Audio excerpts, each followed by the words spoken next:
like another, like the program still exists, but it just exists in a new place. So I'm not sure yet when those grants will be, like the next opening will be for those grants. But they've been in this program, and if it continues kind of in a similar fashion, they're really pretty fast-tracked grants. So they want you to get up and get the project moving within basically within a year. Oh, that's great. And then I forgot to ask too, Public Works, any significant staff time involved for executing this, or it seems like it must be handed off to staff to do the study? There will be some staff time. I'll be managing the study and the public outreach part of it. And there will hopefully be input from different departments and, as we look at sites. Okay, good. Last question. I got this one from a community member, and they were wondering if the city could, I think we should absolutely go ahead with this, but they were wondering if the city could just have private companies who do solar installations commercial just come in and basically give a quote and do a feasibility analysis, or is that? It will be a consultant who does the feasibility. So we'll engage a. Oh, okay, gotcha. Who will do the feasibility study. Okay, so essentially we're just, that makes sense. All right, thank you. All good. Okay, any other counselors? Yeah, Mike. Since we're a majority owner on this building, can we consider this building? I believe we will at least consider it. I'm not sure how the eligibility for future grants would work out. So, but I think we'll definitely at least consider it. Yeah. I think it's the first time I've ever called you Mike. I'm going to call you Michael from here on out. Friends call me Mike. Okay, all right. Anna. Hey, Jennifer. I'm super happy about this. I've been proposing it for a long time, but in the form that Jeff referred to of just, get 3 bids and see what we can pull out. But the $100,000 feasibility study is great. Is this going to include parking lots? Because one thing that people are doing elsewhere is putting roofs over their parking lots and mounting solar panels on them. Oh, right now we're going to be looking at city-owned facilities. So I think as it pertains to like where the solar is implemented, using it over a parking lot for a site would possibly pencil out. It's definitely something that we could look at. Like, for example, if there's a building in the parking lot and the building is facing the wrong direction, or couldn't handle the load of the solar panels, it might be feasible to look and see if, well, what is there something we could do over a parking lot, or like another piece of the property that's not, not on the roof. So there's different options to look at. That's great. And I thought Michael's question was really good because, nothing's going to throw shade on the Norm Dix building for foreseeable future. Thank you. Other than our Pacific Northwest weather, right? Thank you and to everybody in Public Works for making this happen. Eric, do you have any questions or comments?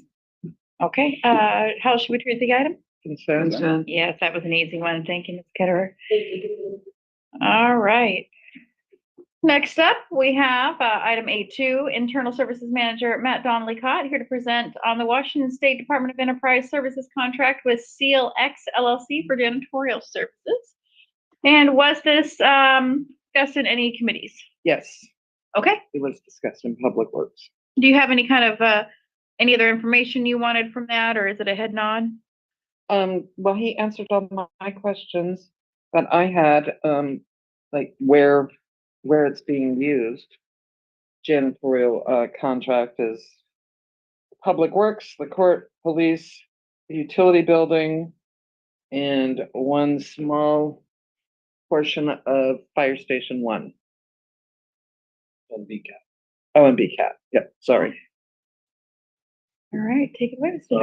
All right. I'm here to present a new janitorial contract that would take effect on January 1st. Earlier this year, I brought a 1-year contract extension to council of our current contract. At that time, I discussed future plans to look into using the Washington State DES contract. This does utilize the DES contract. There were 23 contractors on the list, but only 6 provide service to Kitsap County.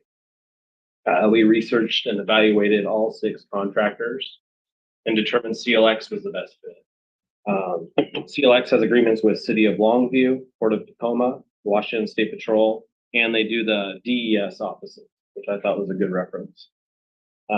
To maintain our current level of service at our 7 locations, the new monthly cost is $10,127.11. This is about a $40 increase from our current cost. Total annual cost is $121,525.32.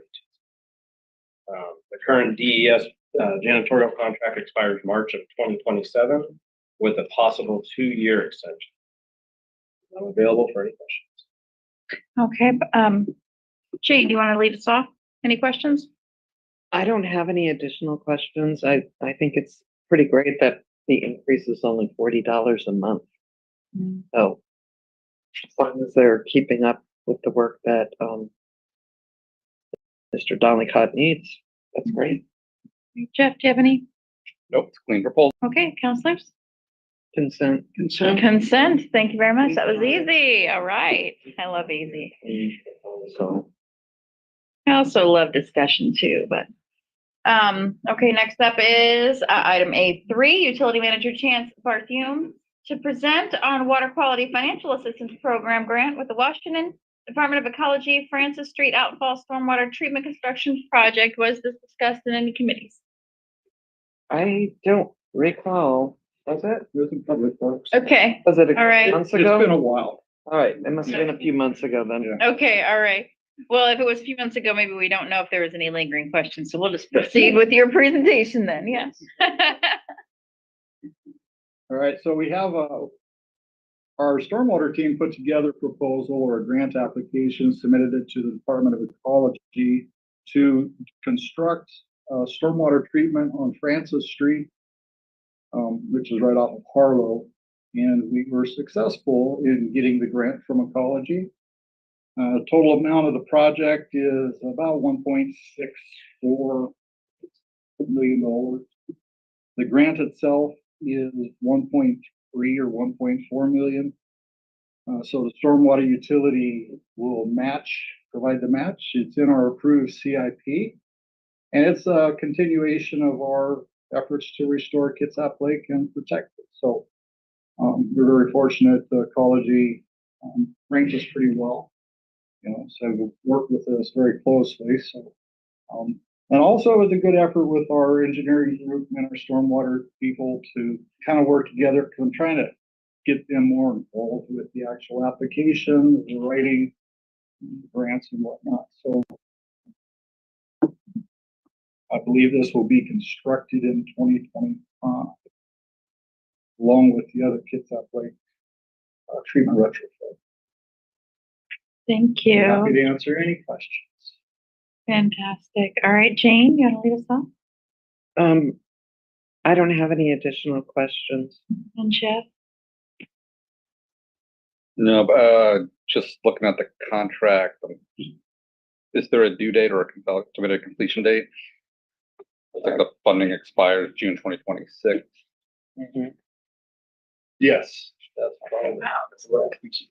And we will have The cleaning. construction completed well before that. But it's coinciding with the other work that's being done, Yes. So. and that's ready to Kitsap Lake's getting a lot of work between Yeah. the park retrofit and the treatment getting installed there, and then stuff in Dockside at 3 locations, and then Kitsap Way at the garage. That's another project. This one's on Francis. So this pretty much covers almost all of our stormwater outfalls into the lakes. And the treatment is for phosphorus and nutrients, oils, and metals as well. But the nutrient component is the most important to help reduce algae blooms overall, other than our treatment applications that we're doing. no worries about getting it done by mid-2026. All right. All right, counselors? Not just, after you. Contact continuous deflective separation pre-treatment device and 2 hydraulically connected storm filter cartridge bolts with phospho-absorbed media cartridge filters. What are we doing, Chance? The CDS units, that's what they are, there's essentially swirl concentrators. Those remove the fine particulate and sediment from the stormwater before the stormwater hits the filter media. It extends the life of the filters themselves. And also with that, bacteria tend to collect on it on sediments as well, so it'll reduce the sediment bacteria load going into the treatment hole. It just extends the life, and that's what those are for. And that's what we found with our stormwater program is that the CDS units are important to have before the treatment vaults, because otherwise we end up having a lot of maintenance on the vaults themselves, the treatment media. So help me out. We got 69 acres this is going to treat. So you're telling me it's all kind of flowing into one area, how it's already designed? Yes, it is. Okay. And then are we constructing, are we taking any other additional land, or are we using the existing footprint of our vaults or treatment, or what's going on? It's in the roadway. It's in the roadway. Francis between Harlow and Lake Drive, I think it is. So it's right there in that section, and we're taking advantage of our 2 outfalls that are there. So, had to do some switching flows, moving things around a little bit. And do you think this is going to have a dramatic effect on the water quality, or just Significant effect. Between all of these treatments, we're going to see some reduced phosphorus in the lake from natural or from the stormwater contributions. We'll still see phosphorus from sediment loads that are already in the lake. We're continuing our monitoring. We monitor the lake every 2 weeks for pre-reactive and dissolve, pre-reactive and total phosphorus, and the dissolved oxygen. right? So do you anticipate long-term fewer treatments to the lake? I'm hoping. I am anticipating, but I'm hoping. I don't know if that's going to happen or not. We have natural recycling because of the sediment. The sediment in the lake already, as it decomposes, it releases phosphorus back into the water. And the treatment that we're using with the Utrizorb G or Foslock, that puts a cap over the top of the sediment. It's like a gelatin cap, more or less. But over time, that does get fully absorbed. It fully absorbs and it gets where it doesn't collect anymore. So we're going to have to continue treating but we could reduce our dosages when it comes down to it. Okay, thank you. Anna? Thanks. I was just wondering if you could briefly talk about the startup pipe solutions that you've been doing through outreach to the community surrounding Kitsap Lake to reduce excessive nutrient input by supplying and guiding, supplying information and maybe materials as well to treat lawns in a way that's not going to negatively impact the lake water. Sure. One of our efforts is the education outreach program where we send out natural yard care information, a specific information sheet for lakefront property owners. We did target the entire Kitsap Lake Basin drainage, so pretty much city and county side. And so we sent out information on how to take care of your yard naturally, how to protect the water of the lake and streams in the area by correctly collecting and disposing of lawn trimming, not using phosphorus in any kind of fertilizers, correct disposal of fluids such as automotive, other types of pollutants. And this is, I think, a pretty successful campaign. It's also something done countywide as part of the West Sound Stormwater Outreach Group, which we're a member of. Okay, thank you. I just think it's a great program and I wanted to make sure we all knew about it. Anything from you, Mike? Thank you. Well done on the grant writing. And we have a good team. Okay, So just a couple quick questions for me. So thank you for the question, Eric. What are we actually doing? So you're removing, it's helping to remove the fine particulate before it hits the filter. Okay. And reducing the sediment bacteria load. That's the main goal. That's the main two goals of this treatment.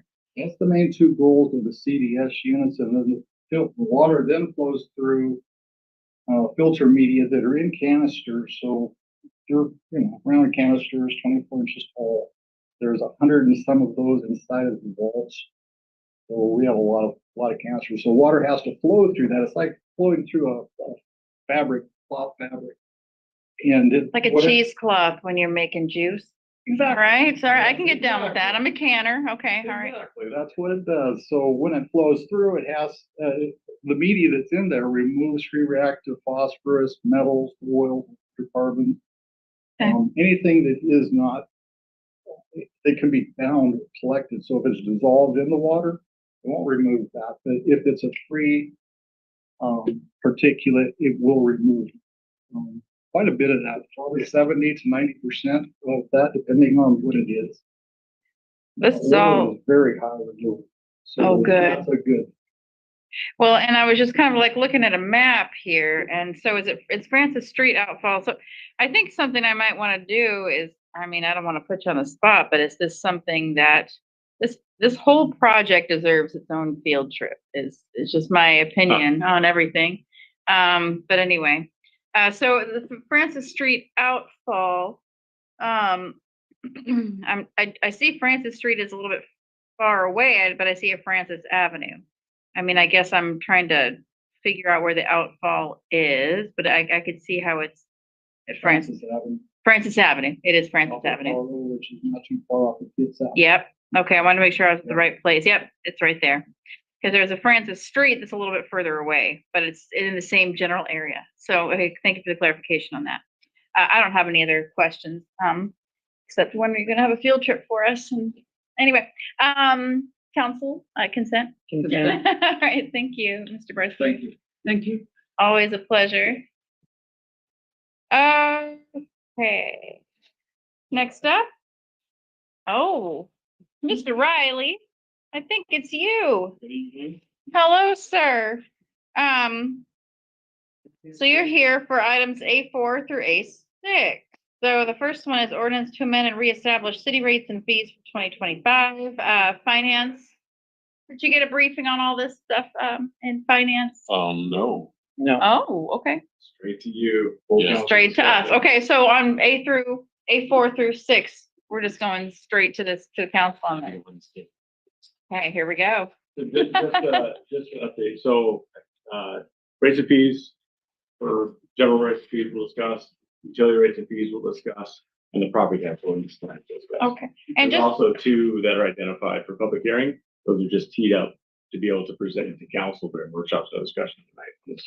I just want to make sure that we have a nice introduction to each of those levels for the folks that are tuning in from. Okay, so we're at when you move on to item A5, let us know, and I know Director Nucky will be part of that conversation too. Okay, We'll have a hard copy for you. great. Okay, thank you so much. All right, please continue, Mr. Riley. So we have rates of 2025 rates and fees to present. I'm going to share my screen just for the audience and for the council to kind of walk through, and then I'm really here to take questions. Hopefully, receive the packet. We're able to go through it. I've got received a few emails. Appreciate that. A few phone calls with some questions, but I'll lead through what the changes are, and then we'll take questions. So bear with me and share my screen. While you're doing that, I want to acknowledge that Councilor Fry is joining us remotely. And so, Councilor Fry, can you hear us okay? I sure can. Thanks for Okay. checking in. Thank you. Apologies for not acknowledging you earlier. No worries. It's kind of fun hiding out here. Just make sure to chime in whenever you need something if I miss you, okay?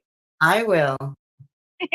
Denise, can you see that okay? Or do you want me to enhance that a bit? It's in the packet. as well. Okay. No, we're gonna move forward. Okay. So if you want, so in first rate fee change in the establishment fees from last year, the first change is on 282 in your packet. That's page 5 on the rate and fee schedule. just scroll down to that, it's community development. We did look at their labor rate, previously established. Get to it real quick. Previously established labor rate, fully loaded rate for community development was at $73 an hour. Looking at current staffing, current costs, that comes out to $85. So we made that adjustment to their hourly rate of the chart. Next, page 290 in your packet, table E.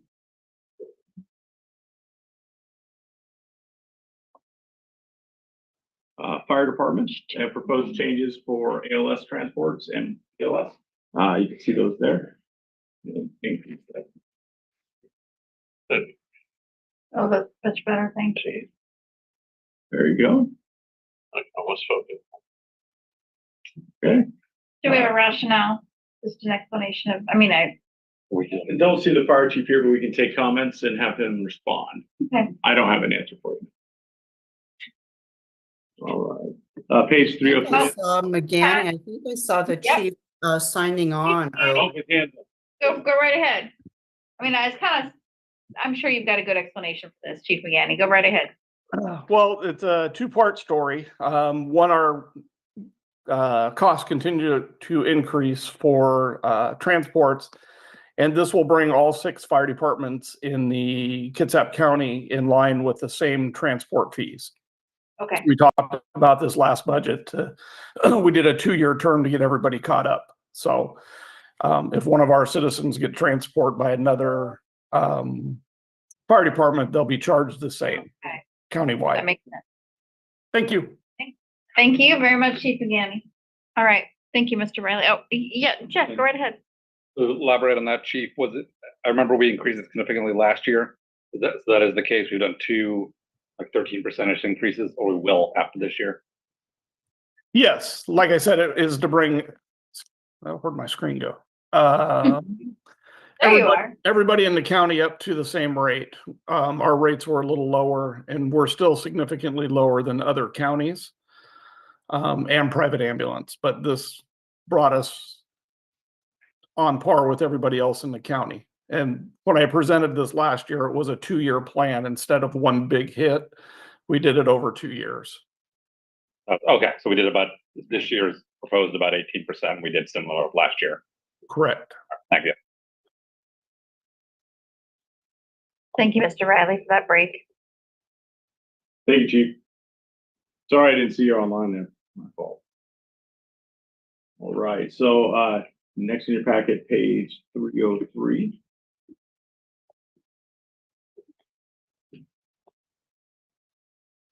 Here we have public record fees. So originally there were some changes in the state law for public records charges for printed copies. The previous clerk had the first 50 pages free. Proposed change here would, from the first page, be able to assess the $15% fee and the 10-cent fee on the first page and not waive the first page. Hmm.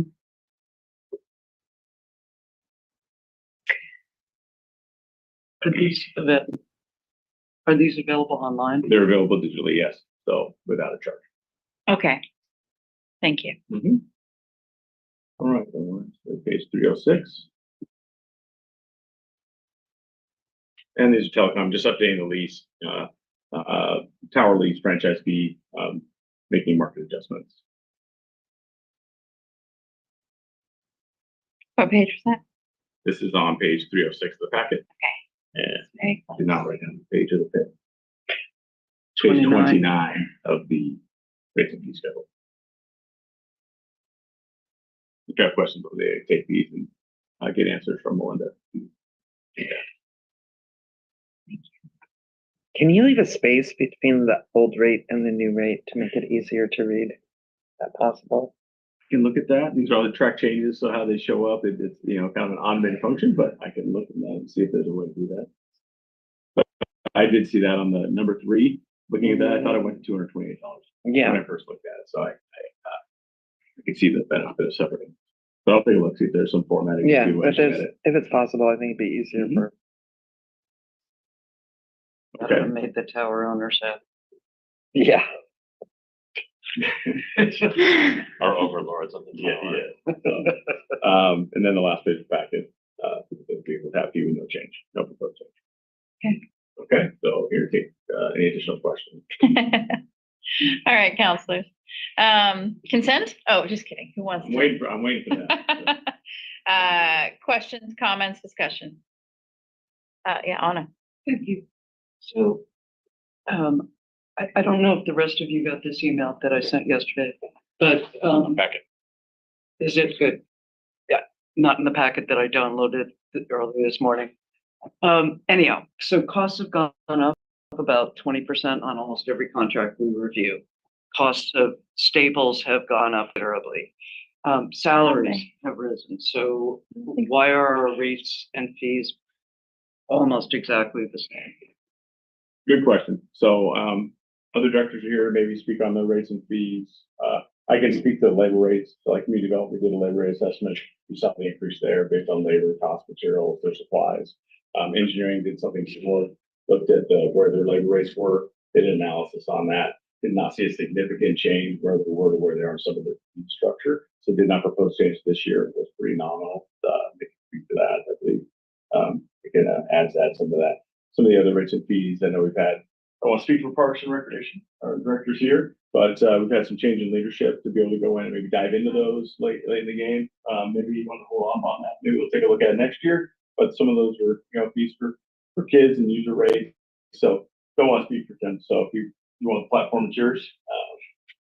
But You did a great job. okay, great. And then, but if you have specifics, Founder, yeah. If you take a look at rate table C, there is for building permits, it makes a reference to an external table.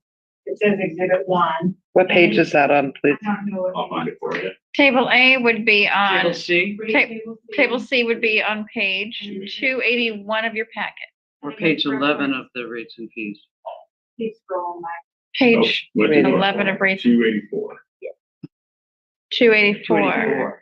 So building permits Okay, make got reference to it. this table 1. Page And if you 6. scroll to the bottom, table 1 is based on fair market value of materials. So our permit fees have automatic risers in them, basically, because we refer to the building information tables published by the International Code Council. So we inherently have building rate increases that basically have this cost rider that goes in it. So that's why most of the time you don't see building permit fee changes, because there's an automatic escalator here at the table, because we make reference to this building rates and fees, and to the International Code Council. It's updated twice a year. We take the most latest update, we implement those in January of each year. So an evaporative cooler, for example, is 1065, but subject to an automatic riser?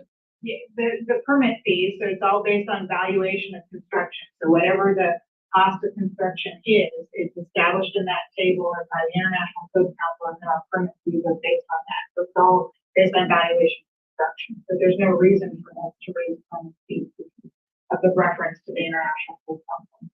So what we're looking at here is just a snapshot. It's a snapshot because it makes reference to that table. Right. So this could change like as soon as valuation changes. The valuations change Yeah. every February and August. I'm just telling you is that we wrap Okay. them in and we make them happen January each year. Thank you. But see, it's still in here anyway. Yeah. So, And my second question is about Gold Mountain, Yes. which has some of the lowest rates around. For those of you who went on the field trip that started with a budget meeting, this is something they said at that time. They also mentioned, because Denise had got me interested in like where do people stay, that they only recommend the 2 most expensive hotels in Bremerton, and after that they go to Silverdale, Paulsbo, Gig Harbor around. Therefore, it seems quite feasible that people who use this golf course could stand a substantial increase in fees. And the only thing I'm pushing for is that we maintain the current rates for all legal residents of Bremerton. They are, because Gold Mountain is coming to us later in this budget process to ask for money. yeah, What page of this fee schedule are you looking at? Page 291. Okay. 291. So, would you like a response? Yes. Okay. Well, look at Tim, it's, I have an answer for you, if you'd like me to jump in, but, Yeah, I'd love for you to jump in first so that I can. you can fill in for us. Just historical stuff that I've. Exactly, he's got all the history for it. So, the BCC are minimum fee set, I'm sorry? and minimum fees, there's like the minimum fees they can charge. At Gold Mountain, they have a dynamic fee structure. Depending on playability, time of day, the dynamic T sheet that fills up. So supply and demand, the more it fills up, higher the prices go, they are able to charge more. So I can answer that side. I think the discussion on Bremerton residents and maintaining a fee structure for them would be a discussion for council, during budget, during retreat. If we'd like to do that, it'd be a fundamental change of what we're doing currently. So, they do offer twilight rates that are reduced, discounted, they offer junior rates, senior discount rates, but their pricing is dynamic. So these are the minimum fees they can charge, but I'll tell you, they do go up. There's days I don't go play. It's a little outside my, allowance, my family allowance to play golf. So, Notwithstanding this dynamic pricing, the consensus of the managers during our meeting was that their rates are significantly lower than comparable nearby courses. So my question's still the same. And that'd be a conversation with our golf professionals to see, what they. And there really aren't any comparable golf courses in close by. Still a municipal course. Does Chambers Bay. So let's focus on what's being asked. Are you asking for us to analyze whether, do you want to have that discussion now? About whether we should change the fee schedule, or would you like to, because Is there a better time? is there a better time? I don't know if there's a better time if we're gonna be approving this on a consent agenda next week. I think No, on the November 6th public hearing. Yeah, Okay. so this was not public hearing, but. No, this is For for consent agenda, or I think general. the discussion on how they price, and they have the ability to dynamically price, and where they feel like the market's right. So they have the flexibility to do that as golf professionals. We don't get involved in that. We set minimum for them not to go below. So that's one discussion. The other one, I think, is a fundamental discussion on to do Bremerton rates and what that looks like for the course. If we cap rates at any time when they should play. It's a pretty heavy discussion to have. I think it's a great fee schedule, but open to discuss. But I would propose that be in a conversation for next year as we plan to build this and have a really robust discussion with our golf professionals as we go forward. Can we have it before they ask us for more money in the budget? So here's what I want to do, counselors. I want to do a kind of a temperature check on this. Do we want to have this discussion now, or do we want to put it off when we have the golf professionals here? Eric and Michael and then Jeff. So I don't know how we can have an intelligent discussion raising fees when we don't have the people from the golf course here. I mean, I think it'd be irresponsible for us to just go look at it and say, think it should be $20. I think it should be 24. Yeah. I mean, there's supply and demand issues here, and I don't see how we could do that tonight. So on a larger question, I'm looking at the ordinance. Mike, you correct me if I'm wrong, or Kylie. I think we can change the fee at any time with 10-day notice in the ordinance. This isn't set in stone. Well, we have to wait until next year. We can pass it the way it is, and then when it's time to have the discussion with Gold Mountain, we can review their fee schedule, have them justify their current fee structure versus any increase, and then we could amend this ordinance on grant tables and raise it accordingly. We could do it in February, we could do it in March, whatever. Yeah, flexibility. The contract's also going to be coming to council next year for renewal. And just point of information, we do have Attorney Jetty on the line if we do need any kind of legal consult. I think Mike Riley already answered that question for us. Counselor Fry, wait, let me go to Michael and then Jeff and then Denise. So I agree with what Eric kind of said, and I just but I would say it warrants looking into. I just feel like right now with budget and all that, we've got enough to do, and I don't know if we really have enough to do it before we really start. Well, we're getting into the budget tomorrow, but before that. But right. Again, if they come to us with a significant ask, then that will help us decide changes to the rates and stuff. So we don't have to necessarily have it before. We can find out if they literally come to us and say, well, we need $4 more to run this course, we'll be like, well, raise your rates 25 cents, or something. So that's what my tack would be on this. Jeff? Mostly agree, except I think it's an excellent point. Should make sure not to lose track of and put on the slate for discussion. And I think what I request is when that comes to us to request a proposal of what it would look like to price it differently for residents and non-residents. Because off the top of my head, I have to imagine we want to keep our total revenue the same. I don't know how many residents play versus non, but let's say it's 50-50. You're raising the rates a little bit and then giving a discount, so you end up with the same amount of money. So maybe some sort of proposal that balances out, and then also how that might work logistically in terms of being able to identify a resident, like what would be required to get that discount. Transportation I benefit. think it's absolutely worth looking at. Yeah. It's a requirement. Parks has. No, I mean, like if I show up and they say, "Are you a resident or not?" What do I have to hand them? Do I have to hand them a utility bill? Do I have The to? blood donation. Right? Yeah. I've never donated blood, so I guess I'm not playing. Yes, Mayor. Councilor Fry's got her hand up, her talking about tourism. She's next in the rotation, and so I was just waiting for her. Yep. Thinking no. Okay. Those two items, but definitely. And I don't disagree that we should keep it on the slate for discussion in the future. And then Councilor Fry. Yeah, I think that it needs to be part of the consideration of a business plan, when they present what we anticipate to be a big plan and for improvements out there. It's definitely then time to discuss it. The only other comment I want to make is we do need to be careful that we don't make assumptions that we aren't making assumptions about people that golf, just as we don't want to make assumptions about people that take advantage of any of our other services. So I do agree. It's part of the business case and proposal, and let's make sure it's part of that package. Okay, thank you. So I think we'll just defer the conversation to another time. And what I'd like to do for protocol too is I apologize, Finance Committee. I probably should have deferred to you first to talk first, and I want to go ahead and defer to the Finance Committee after you finish your summary. It's just really a follow-up. Sure. Even though I am not crazy about golf, my constituents are crazy about golf. They have regular leagues that meet at Brother Don's. The statements that I made about Gold Mountain came from their mouths while we were there about comparable golf courses and what hotels they recommended. I'm not making any other assumptions about them. That's it. Okay. Michael, do you have any questions? I want to defer to you first about the rates and fees. No, nothing really that I haven't.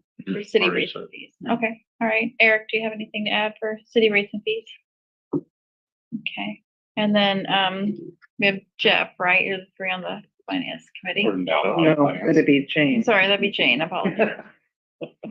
I'm the one that made the list. I guess it's been too long, hasn't it, y'all? Thank you, Jane. Well, our retreat would have to be 2 weeks long for all the things that we said we're going to defer to the retreat. So this really needs to happen in like February or March, December. Well, they're going to come to us. Gold Mountain's going to come to us, right? So that would be the appropriate time that we can bring it up. So I don't know that it's necessarily, are they coming to us at the retreat, or are they coming to us at a separate? I hope not at the retreat. No, exactly. So they'll come to us at a separate time to do their asks and their presentation. Mike, do you have Mr. Director Riley, do you have a? No, I said, well, they're willing to do 50%. Okay, we'll see them tomorrow at 5. Just kidding. I won't be here. No, just We're kidding. voting on that. No. Okay. So I don't think this would be an appropriate retreat item. I think it's definitely a separate item, but I'm coming up on the end of the year, so we can set the calendar for them, but hang on, who's leadership next year. Okay, so I'm making a note for Gold Mountain presentation. Okay. Counselors? Any other questions about cities, rates, and fees? Jeff? Yeah, I just appreciate, I had the same thought of Anna with some of the ones that weren't increased, that we were just taking a look at. My two main thoughts were, which ones haven't increased in a long time? And I don't know if that information is easy to pull up or not. We could look at previous schedules and, Yeah. and give you that answer. Maybe we can send that an email response. They're all published. They're all Okay, out there, so we should be able to give you something. Oh, great. That's not too much work. I think that would be just illuminating. And the other was just which, as we go and look at budget on, but I know it's gonna be a tough budget season. Which one of these are significant sources of revenue versus not? And I say it just in the vein of course, I don't want to increase fees on anybody, but if, say, we have a park rental fee that hasn't increased in 10 years, the point that, yeah, we've had significant cost increases like everyone else. If I go rent a shelter for Max's birthday party, I want to contribute my fair share, to the curation. So I just want to make sure we're looking for those. So it's easy to see. And then maybe if we have the list of ones that haven't changed in a long time, if any stand out as like, oh yeah, this is actually a significant chunk of revenue for this department. It hasn't changed in a long time. We could. And I think something just kind of to piggyback on your comment is it's also kind of important to think about like the unintended consequences of increasing fees. That's where I'm coming from, like from a perspective of equity.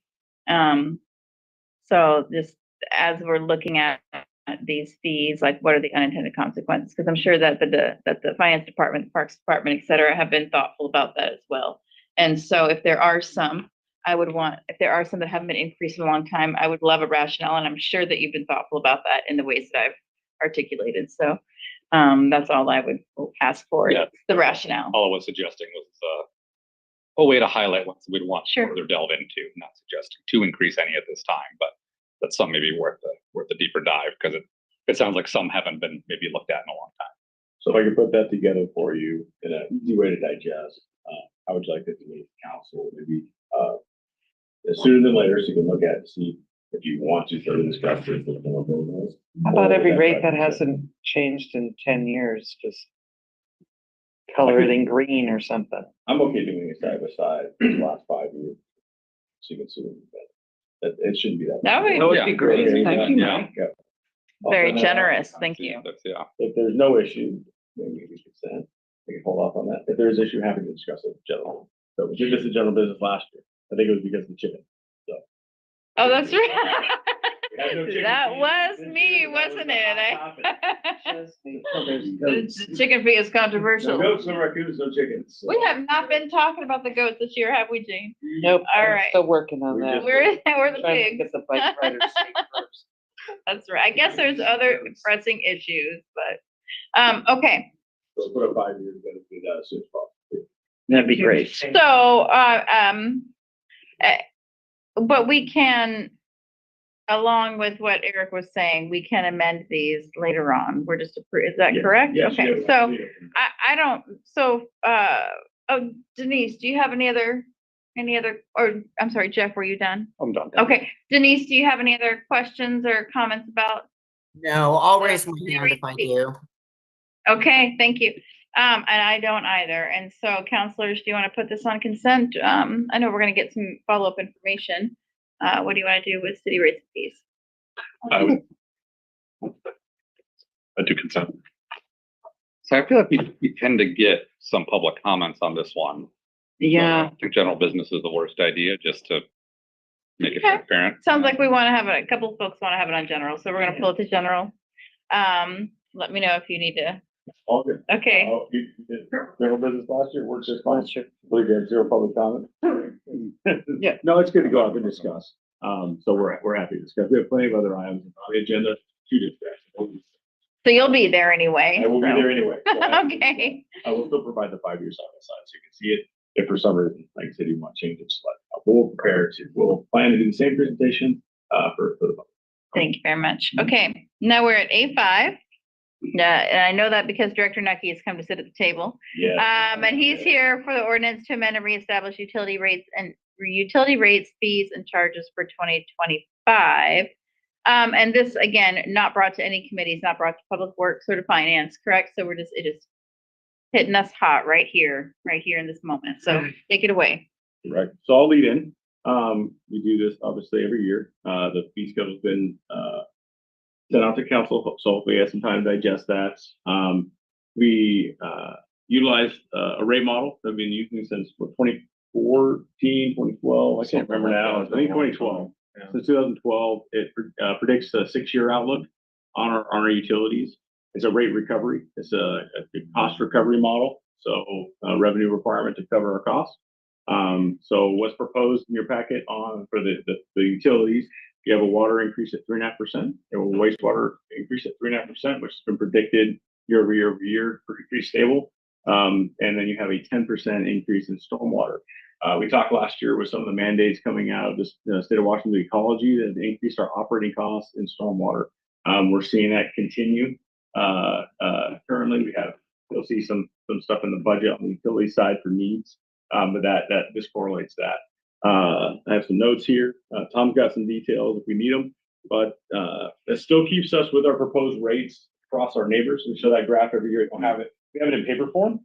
You'll see this during the budget. Even without the increases with our neighbors, we've been looking at last year, we're still providing the lowest utility rates in our region. So, And note that we're comparing our 25 rates against, 23 rates, because it's what's available with some of the adjacent jurisdictions. So just want to highlight that. The overall, when you combine the 3 utilities, it is an average of 4.7% for utilities looking at the cost. That is a $5.96 increase on your monthly bill on your average customer, and then a $3.63 on our low income senior bill. Is that including the tax that you put on top of it? Yeah, that's all in change to the rate. So that's rates. You want me to talk about? Okay, so that's rates. So then fees and charges is detailed out as Exhibit A that's in the document.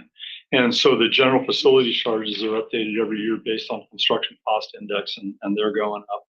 And then when you get into the other various fees, it's actually a fairly heavy lift. It's interesting the way that those are calculated. So I was talking to Chance before the meeting, and took him about a week and a half to do the calculation. So what he does is he goes through and identifies the costs of all the components that are used for the various connections, water taps, those sorts of things. And then we've got labor in there too. So that's as accurate as we can get with identifying the cost and ensuring that we get the full recovery. So that's how it's calculated. All right. That's what I'm saying. A lot of things are codified either through the CCI index or CPI. Yeah. All right, counselors. Yeah, Jane, go right ahead. I think this should be in general business too, just to let the public and everybody have the chance to discuss it. Some of the rates look so low, like for inspection of the right of way. They can do it that cheap. That's awesome, but You don't pay it. No. actually it was in the other fee schedule. I was looking at that one for Public Works. The table end stuff. Yeah. Yeah.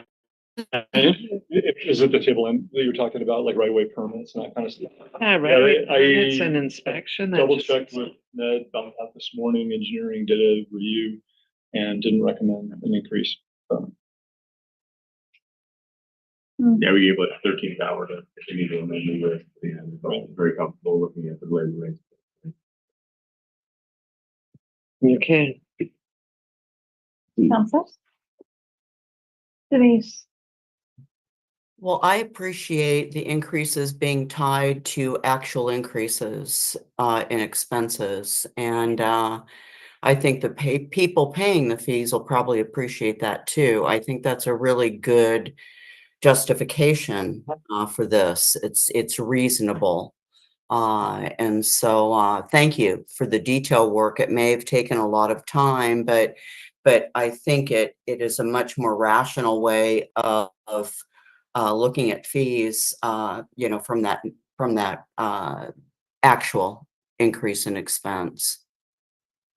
Thank you. I just wanted to weigh in a little bit and give kudos to engineering and their team. A lot of the loans you've been seeing come in front of you, the utility loans, the low interest loans, have kept rates at be able to stabilize the rates. We haven't had to go to bond. We predicted to go to bond a couple of years ago, and originally when that model was built, it was going out to bond every 2 years. You start looking at the issuance cost on that; it's pretty significant. So the success in engineering and public works team to get those low interest loans has And chance. and chance with those chances. I know. It's allowed us to stabilize what you're saying. Even with the stormwater rate, and in fact, getting some money there, so it is only 10% and not more significant. A 10% increase in stormwater is reflective of just over a $2 increase to that utility. Just that number. It is our lower cost utility when it comes to rates. And just to tag on a little bit, so that we got a $7 million DSIP that would have had a significant impact in rates if we wouldn't have received that. And then also a lot of the stormwater grants that we get, or I think the one that was discussed earlier was a 15% match. Well, that's a great leverage to be able to deliver the water quality. And the last thing I wanted to say about that is that the stormwater NPDES permit has some very, very prescriptive requirements in it, and it takes labor to be able to be compliant with the permit. So that's why you're seeing that increase, which is still modest from a dollar. Yeah. Public Works folks, any questions about utilities fees? Okay, Jeff? Well, I'm gonna do Public Works for this. Next, I'll do finance first for the levy property taxes. I thought it said extremely well explained and to justify and providing the service it costs. So it makes sense. Just technical clarification, even when it's the old one's crossed out and the new one's the exact same amount, that's on purpose. That one's just not changing. Correct. I mean, there are a few that are that way, and were based on review. Okay. So, and I can't speak to the individual. No, I just want to make sure. Yeah. Crossed out at all. Okay. Fantastic. Okay. Anybody else? Public Works? Any questions? Okay. Anna. Thanks. So, on this enterprise funds, the thing that we have on paper only, is that the rate, including the taxes? The rate Including for all of the comparables. All of them. Right. Okay, because this is something my constituents really like to ask about. That is what you say. And honestly, No. that's online. And when you get a question, I mean, direct them to I do. online because we have comparisons with our neighboring jurisdictions. I think We try to make that easier to find. yes. Yeah. Yeah. And then I was wondering on the page 2 of 8 on Exhibit A, if again about the storm drainage plan review fees, those have all been examined and they're basically not rising any. I mean, they're not even keeping pace with inflation. Yeah, pretty nominal. Again, it's been reviewed in the department. Fair enough. Okay, so I just really have to give kudos to the grants people. And my final one is, one of the things that Bremerton did that was really great was during the pandemic, a lot of rates were capped. Yeah. Has there been any repercussions from lost revenue for that? No, part of that, as you know, you also identified the rest of the funds as part of our water quality projects. Without those funds, I think yes, we would add some attempts to that, but no, we haven't seen the models on the water and the utility. Great. Thank you. Anybody else? Okay. Are we doing general or consent for this? I think it should be on general, just so the public knows that they can comment more easily, just like we're doing for the I one agree. before it. Okay. All right. General. I mean, probably won't be any comments, but Said when Mike presents, it's like half the time of anybody else. Thank you very much. Thank you, Director. All right. Next up, we have a 6th ordinance to levy property taxes for collection in 2025. Okay, well, really exciting. To collect our property tax, we need you to pass the property tax ordinance. I'm not gonna get into all the fancy jargon. We're able to levy the 1%. What's it, price deflator? Don't have to say that more than once. The FPD was over 1, so there's not a reason to bank capacity. It was at 2.57. So I'll give you the goods of what you're looking at. So the 1% increase on the property tax is equivalent to $15,571. Our 24 general levy was 8.9 million. Our new construction, based on the estimate from the county, is 186,590. Our tax refunds and canceled tax is 121,582. And the number you need to listening for is our 25 estimated levy limit at $1.44 per thousand is 9,304,960. That's what we levy to the county. We will certify that after adoption of the ordinance. The EMS levy, the voters passed the levy lift up to reset it at 50 cents per thousand. That moves our collection amount to that 3.182 million to go into EMS. Previously, I'll pull it up in the presentation.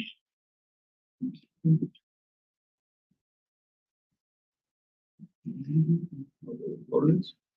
That previously the EMS levy at 30, I think it was at 34, 35 cents. Chief, you can correct me. We as that just under 2.3 million was the previous budget.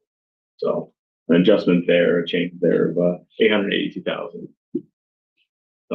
So that's all I have for the property tax.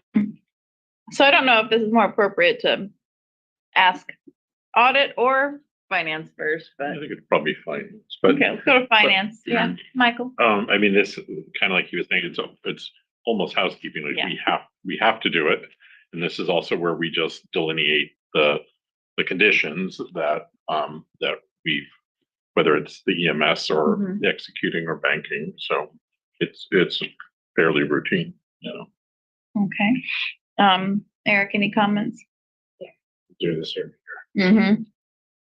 All right.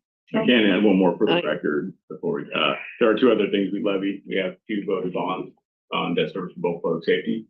So those are in here as well. You'll see the dollar amounts. I can quote them if you'd like. One is at $900,000 needed to meet debt service obligations in 25, and the other one is $550,000. One, our public safety bond, the 2015 bond, to be the last year of debt service on that. So I'll be paid off that bond. Fantastic. Any other counselors have any other questions or concerns for this? Okay, consent? No. I think all these things should be put on general for the public to come in if they want. Okay, but I need to push back a little bit, only because this one in particular is housekeeping. They've already commented on with their votes. I mean, that's kind of part of what we're doing here. So Well, they voted for the levy. They didn't vote for the 1%. I think whenever you raise taxes, it should be on general business to allow people the opportunity to comment. And I know you can comment on things that are on the consent calendar, but I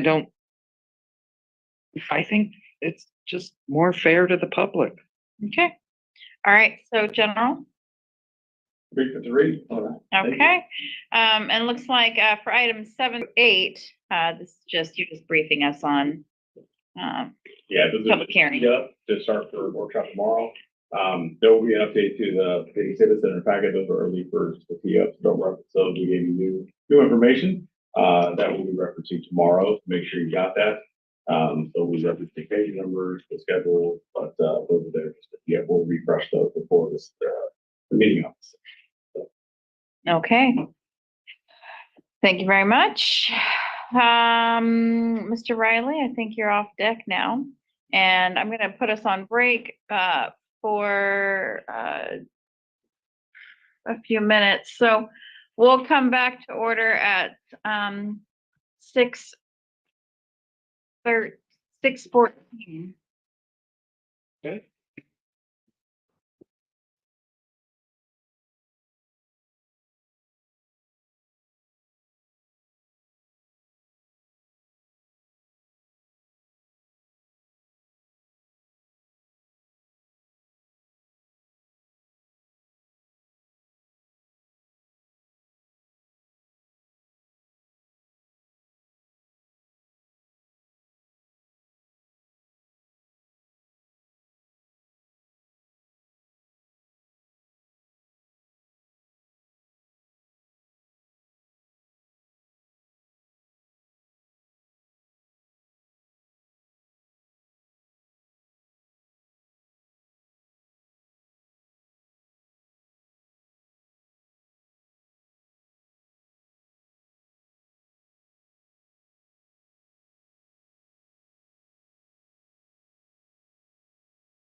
Okay, I'm bringing us back to order at 6:14.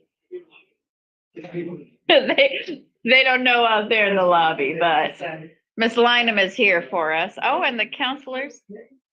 All right, Miss Lynham, please go right ahead. Hi, gonna apologize in advance because mine is a little bit longer, but 6:14. cut me off if needed. Thank you all for having me here. I'm not again. gonna cut you off. Time to review the 2025 funding recommendations to be included in our annual action plan. I'll go through just a quick refresher. Oh, here I can actually.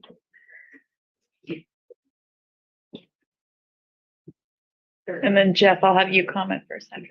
Great. So just a quick refresher, we received funds from the Department of Housing and Urban Development as an entitlement community. CDBG funds can be used to address a wide range of community needs, including acquisition, rehabilitation of housing, public facilities and infrastructure improvements, economic development activities, and services for low-income and special needs populations. Back in June, the council passed the annual policy plan, which outlined our funding priorities for the program year and included other important application information.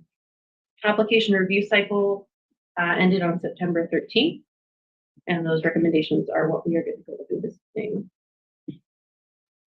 There are a number of regulatory requirements that we are required to work within.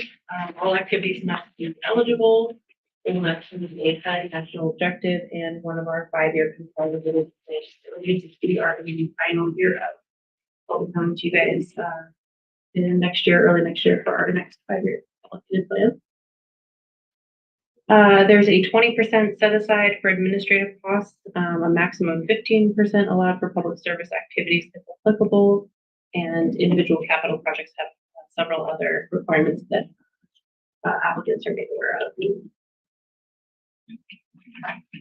The applications are reviewed and scored by the project review committee, which is made up of city staff, representatives from the planning commission and city council, and community members. These are always really challenging discussions. I think we had a really great discussion this year. As expected, the dollar amount requests were far greater than what we expect to receive. And I know all of our committee members put a lot of thought into these deliberations. Our online application was open June 18th through July 16th. During the month of August, our project review committee reviewed and scored each eligible application. The committee met on August 29th to discuss and rank projects by score, and then applicant interviews and final committee deliberation took place the second week of September. The committee's funding recommendations were released for a 30-day comment period beginning September 16th, closing October 17th. A legal ad was placed in the Kitsap Sun, and the recommendations and call for comments were also posted on the city's website and sent out in an e-news flash. We did not receive any written comments, and then we also are going to be posting a legal ad for the public hearing this Friday. Should have already been under an update. We do have an update. Blue. And then this is just a snapshot from directly from our policy plan. We begin with the estimated funding based on the amount we received the previous year. 20% of that amount is estimated, plus the estimated program income is set aside for grant administration. We had a little bit of funding from 2024, which the project review committee elected to have rolled into this year. And our total estimated is about 340. The committee's scoring and deliberations resulted in 5 of our 7 applicants being selected for funding. The 2 projects that were not selected, which you'll see at the bottom half there, is the Bremerton Housing Authority Hybrid Shelter and the St. Vincent de Paul Shelter. Those 2 projects did receive funding from other local sources, so that was good news. The committee's recommendations, I think, really fit the city's funding priorities, which include capital and infrastructure improvements, particularly those that improve access to services and preserve existing units of affordable housing. They also expand economic opportunities for low to moderate income individuals and families in Bremerton. I'll kind of just go through. High school. I'll just go through each project briefly, and then I'll be available for questions at the end. All the projects selected separately and together work to achieve these goals. So the first we have selected for funding was $110,000 for Bremerton Public Works Department through their pedestrian priority network. They identified sites where improvements would have the greatest impact. The committee chose to recommend funding for 3 out of the 4 requested sites, all of which are near or directly adjacent to schools, businesses, and other important services. And as you guys know, city crews can perform this work at a lower cost, making it a really effective use of CDBG dollars.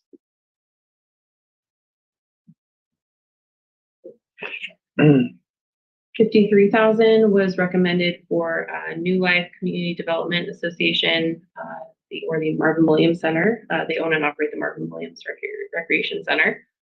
The center is a vital community center which currently houses health and wellness programs, sporting events, and educational programs serving more than 2,000 individuals annually. The Marvin Williams Center is a crucial support for community members, particularly those facing economic challenges. And funds will be used to address urgent capital needs, including roof and foundation repair, so that they continue providing those services to the community. And next, the weatherization program through KCR was also selected. We have $50,000 will benefit minor home weatherization and minor home repair services for 6 homes. They can be either owner occupied or rental units within the city. Funds specifically will be used for contract labor and materials to install weatherization measures. Health and safety improvements are also prioritized. This program is crucial for preserving affordable housing units in the city, and also has a huge impact on the folks whose living situations are directly improved as a result of the work. And I know we'll have questions at the end, but just really quick, can you update us on the Blue Bills integration? It's different than this? Okay. Okay, thank you. It's the same thing though. The general fund, so that is the CDBG fund. Okay. So I can address the question, or Sarah can address. I can provide an update if that's. Yeah, just a quick update. Is now an okay time? Yeah. Okay, great. Thank you. Just a quick. Yeah, so we recently executed our contract with Kitsap Community Resources for the general fund weatherization program. Okay. And in the scope of work is a set aside for up to a certain percent, up to 20% for the work that the Blue Bills are doing. So I just talked with a representative from the Blue Bills organization today, and I'm getting them connected with Nathan Anderson over at KCR. Okay, great. So we're moving things along. Thank you. Just not integrated in the CDBG funds, but the general fund weatherization program. Yes. Separate programs. Thank you very much. Okay, please proceed. Thank you for that space. And the BEST program, Project Review Committee recommended funding for the BEST program, which will support wage compensation for 2 class instructors, including 1 bilingual instructor delivering content in Spanish for the 8-week business basics training course. Additionally, further support is given to program graduates via monthly networking and support meetings, regular check-ins by program staff, as well as one-on-one counseling available by staff and business professionals. And by equipping microenterprises in our community with valuable knowledge and resources, the BEST program helps low to moderate income individuals on their path to economic stability. And then in addition to the BEST program, we had a new applicant for microenterprise support through a for-profit education technology company called Upwards. They have a program called the Boost program. And the goal of the Boost program is to equip low to moderate income microenterprise childcare providers with no cost personalized coaching and digital tools to optimize operations and revenue. This allows microenterprise owners to efficiently manage and expand their small businesses, creating quality local jobs and increasing access to affordable care slots in the community. $64,000 is what the Project Review Committee recommended, and it represents 8 home daycare facilities. Specifically, funds will be used to support 9 essential staff at Upwards to implement the Boost program in Bremerton, and it equates to about $8,000 for home daycare. And with the help of these tools provided by the Boost program, micro enterprise daycare owners are able to expand their business, and in turn, the hope is that affordable childcare options in the city will also expand. I know the Boost program has had success in other jurisdictions. Our project review committee selected this amount as sort of a pilot program, and I'm sure we will be checking in on what if they're meeting their goals and their metrics, and if they choose to apply the next year. Okay, so this is all child care providers. Is that correct? So it's Thank you. it's micro enterprise support. So it's providing technology and business support for folks who own a home daycare business. But it's a for-profit company. It is a for-profit company. Okay, so okay, thank you. That makes sense. But it's only supporting childcare resources in our community. Correct. Okay, thank you. Yes, specifically for folks who qualify as low to moderate income. And the hope is that through this program and through using the support tools that are given to them, that they will get out of low to moderate income status. And then in addition to the project review committee's recommendations, we also ask that council review the Bremerton home funding recommendations, which are selected by the county's grant review committee. And the county grant review committee is recommending $141,949 to be used to acquire 23 new affordable units of housing and 1 unit of office space at Wheaton Landing Apartments. These units will be specifically for low-income families with children in Bremerton. It's centrally located on the region's main bus corridor and within walking distance of elementary schools and grocery stores and other services. Where is this located exactly? It's 3256 Wheaton Way. You see that's Cooper right here. Oh, okay, the new. That's the old payday, or the what was it called anyway? Yeah. Yet again, it's in District 2. Yes, it is. I saw you smiling up there, Denise. Mhm. So much pride for her district. And I believe Well, in this case, it's Jill Stanton that really saw the connection between this residential rental building that wasn't renting very well and its proximity to the school. And I just, congratulations to everybody involved in this one. Thank you. And I believe the last exhibit in your packet is what the entire county GRC's recommendations. So if you're interested to see what the county has funded, those are available as well. Okay. And then lastly, just a part of our recommendations are contingencies that are built in should we receive more or less funding. So that's part of our recommendations as well. And I'm available for questions. Thank you, Ms. Lynam. I'm going to defer to Jeff to make first comments or questions, but I don't know that you have questions about your presentation. Yeah. What was this again? I don't, You might have been there. No, just comments, and then I'm happy if council members have questions too to jump in if able on the process. No, first, just a big thanks to Sarah. It was an extremely well-run review process, and we had a really robust discussion on all these topics, and it was a really diverse and engaged panel. So also a huge thanks to all the volunteers that served on it. Really dived into each of these. And we actually had, I think, different takes on all of them to start, and then we had a really good discussion. And we always wish there was more money, but I think where it landed makes really good sense. And so specifically, like the ADA access improvements, there were 4 locations identified initially. We brought that down to 3 in order to be able to fund some of the other programs we thought were worthy. And as Sarah mentioned, so the best weatherization got their full ask, along with Marvin Williams. Marvin Williams especially, we thought was really important to make that great facility, repair that roof and get them the funding they needed. And then definitely the new one this year, as mentioned, was this We Care program. And there was a lot of discussion about it being a for-profit company. So I want to assure council members that was not glossed over.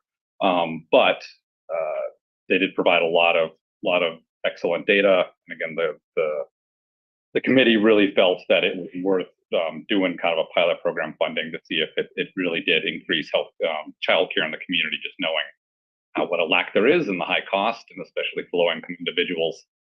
They just thought it was a really priority to give this a shot this year and then check in and see the outcome. So again, thought we ended up with some really good results there, and thanks again, Sarah, for all the work.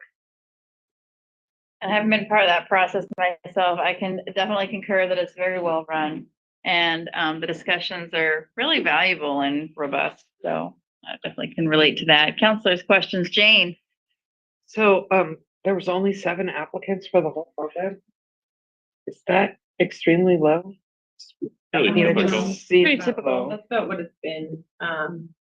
The two programs or projects that we didn't fund were outliers, just that they capital projects that. Yep. But no, I think the number is average. Yeah. And we are going through our 5-year consolidated plan process this upcoming year. It's possible that through community needs assessments and surveys that we take a look at the funding priorities, and that may shift to applies. But we can do a lot with this funding, but it is very limited.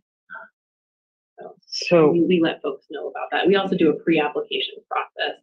So we sort of pre-screen applications for eligibility and things like that. So we get a lot of interest, but the folks that spend the time to apply. So when you go, I should read the rules better, but these have to be open to the public in order to use these funds, right? For the most part.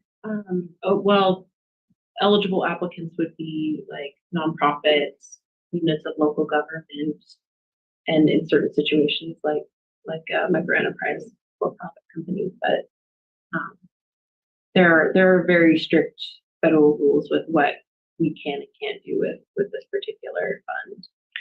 And can you give money to religious organizations? We can. Depending on if they have certain non-discrimination Right. Yeah. language in their employees. And I hope it's okay to chime in. We actually encountered that last year with CDBG. We turned down an application because we couldn't verify that there were non-discriminations.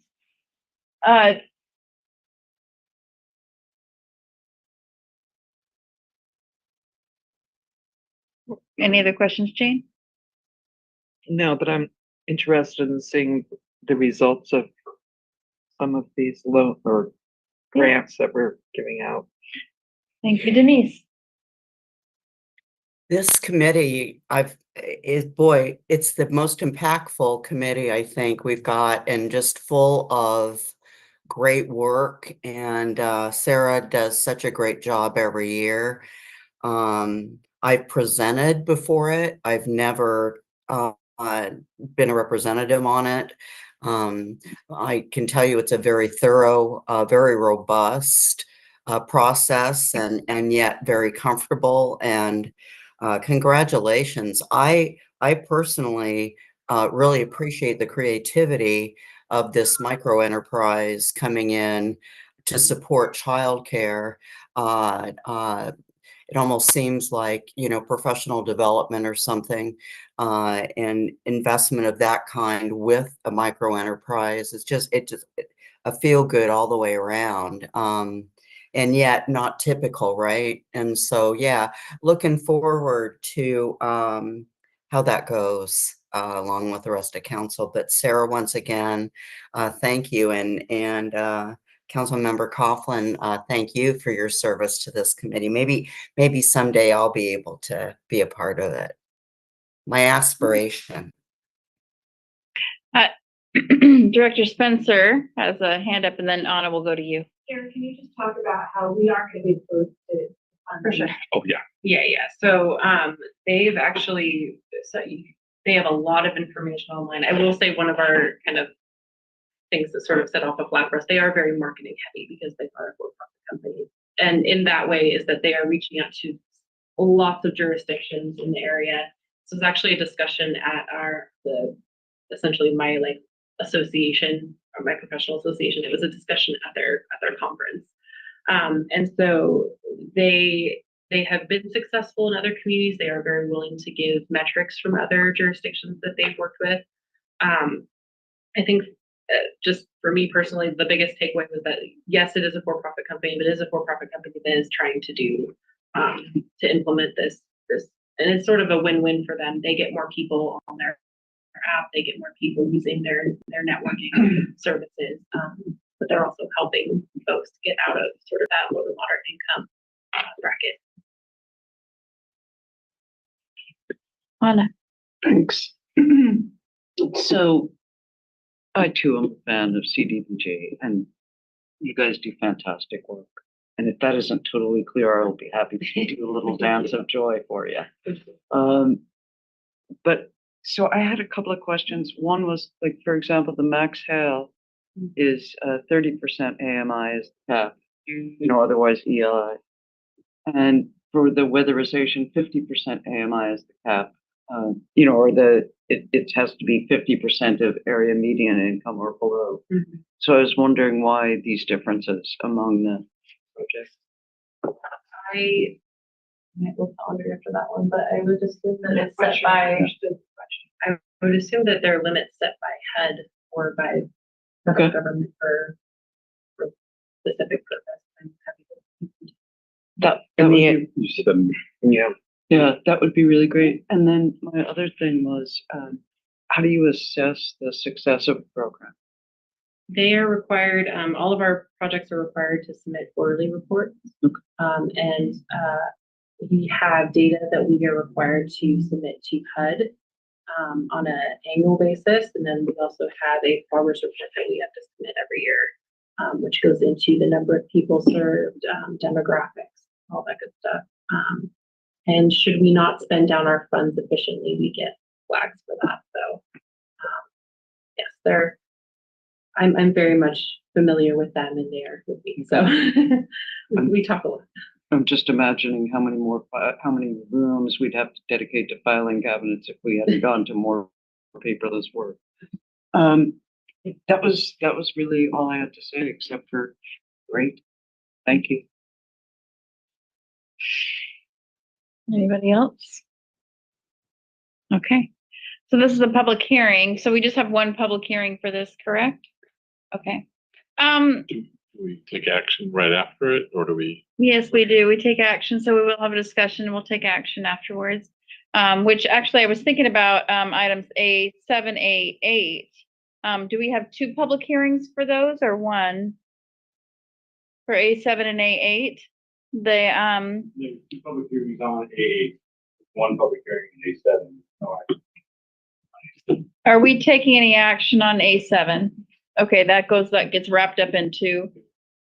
Okay, so this is the first of two for A8, the only one required for A7. No action taken after those, but there is action taken for A9. Got it. Okay, back on track. Is there discussion for A7 and A8? I would like to suspend discussion for A8 because there is going to be a second public hearing. I'm agnostic about having discussion on A7. I think we probably could, but we're not. Well, I don't know that it's necessarily appropriate because we're taking action on this at a later point in time. So, council, I think we should. What are your thoughts on that? Because this is going to get wrapped up in our entire budget approval process. Normally, we just receive public comment. We're going to vote on it at another meeting. I would prefer it that way. Okay. Yeah. Thank you for, let's clarify that before we get into the meeting. Okay. Thank you, Ms. Lynham. Next up, we have, I love your presentations, Mr. Jackson. You're coming to us like every other week almost. Oh my gosh, we have, wait a minute. It's blank. Oh, and this is why I love his presentation. Look at what he's done. And they have keys on them. Awesome. Okay, so here to present on the overview of the 2024 Comprehensive Plan Economic Development Element. That's fun to say. See, this is why it's fun. We have Planning Manager Garrett Jackson, to present on item A10. This is under general business for a full presentation to receive public comment only. So now is our discussion time after this presentation. The next meeting will be public comment only, as we've been doing with his updates. Okay, Mr. Jackson, take it away. Before I get started on the economic development element, I just wanted to talk to the council about district digests, the draft EIS, and however we work in community meetings. Just to start off, share my screen here. For anyone who goes to Bremerton2044.com, we do have the individual council flyers for district meetings posted for upcoming dates once they're available to staff. And if you scroll down, we also have each one of the district digests available here for the council and public. And BCAT has been helping us with these videos, giving us the condensed versions of the presentations we've been giving to council every week, and last week's housing element is already up. So just wanted to share that. For this board that you see here behind you, BCC has some of these visual aid boards for the council district meetings, so that people can peruse the different alternatives, alternative 1, 2, and 3, and what the differences are between them. So if you don't have an opportunity to have a PowerPoint, we'll have these boards, whether there's a PowerPoint or not, and we plan on having printout of the district digests at each district meeting for your constituents. So for the remaining council members that don't have a meeting set yet, we'll be happy to work with you, whether you want to have an individual council meeting or you want to team up and have a joint district meeting with other council members. So that being said, you can move on.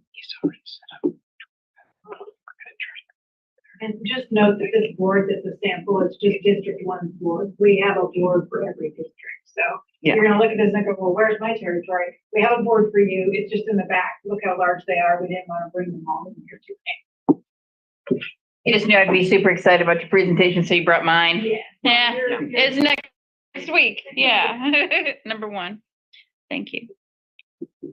Okay, so moving on to economic development, we'll let the people know at home that all of our documents are on Bremerton2044.com, and then transition into that standard review that I was their council for tonight, where we talk about what a comp plan is, jurisdictional review centers, growth strategy, and that we have those videos available on Bremerton2044.com.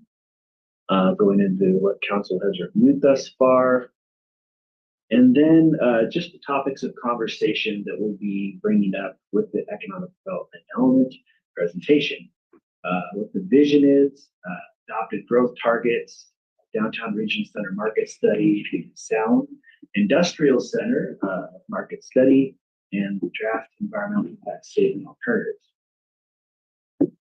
And then just giving the public and the council heads up that we have been coordinating with KEDA, Chamber of Commerce, KBA, Kitsap County Association of Realtors, Port of Bremerton, Downtown Business Association, Charleston Business District, and Net Business Association, and that we did send a postcard out for the DEIS to every business in city limits. We will be trying to get a hold of those same organizations during the DEIS period to see if they'd like to.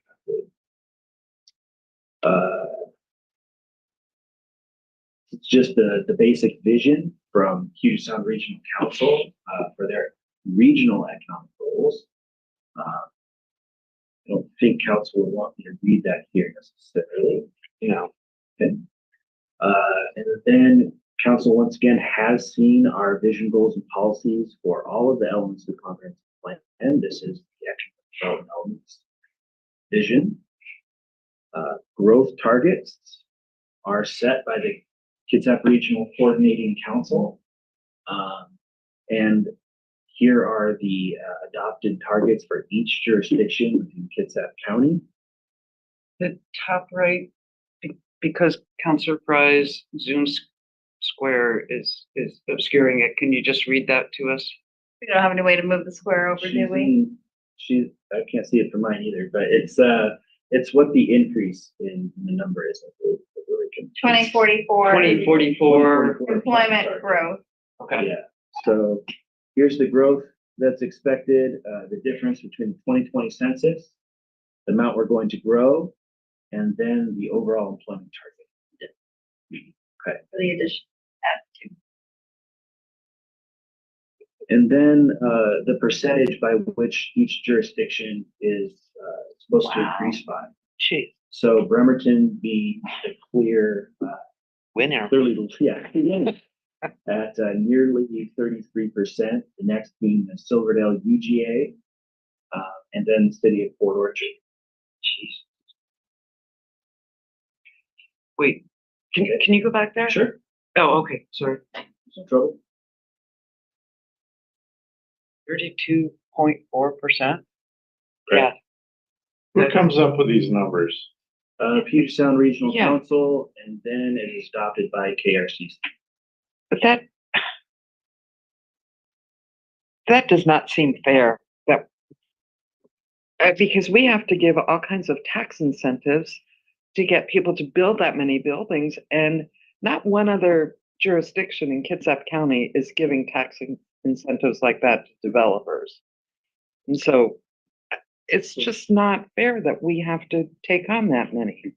There's a more complete breakdown among that can be. How much more complete we go? Okay, let's take it, Yeah. okay.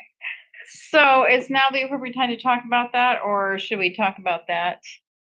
Because we can't control what the Puget Sound Regional Council, you know, But we're part of the KCCR or whatever. it is. KRCC. Yeah. And they adopt the policies of yes, so, it's just the protocol, of how things get adopted.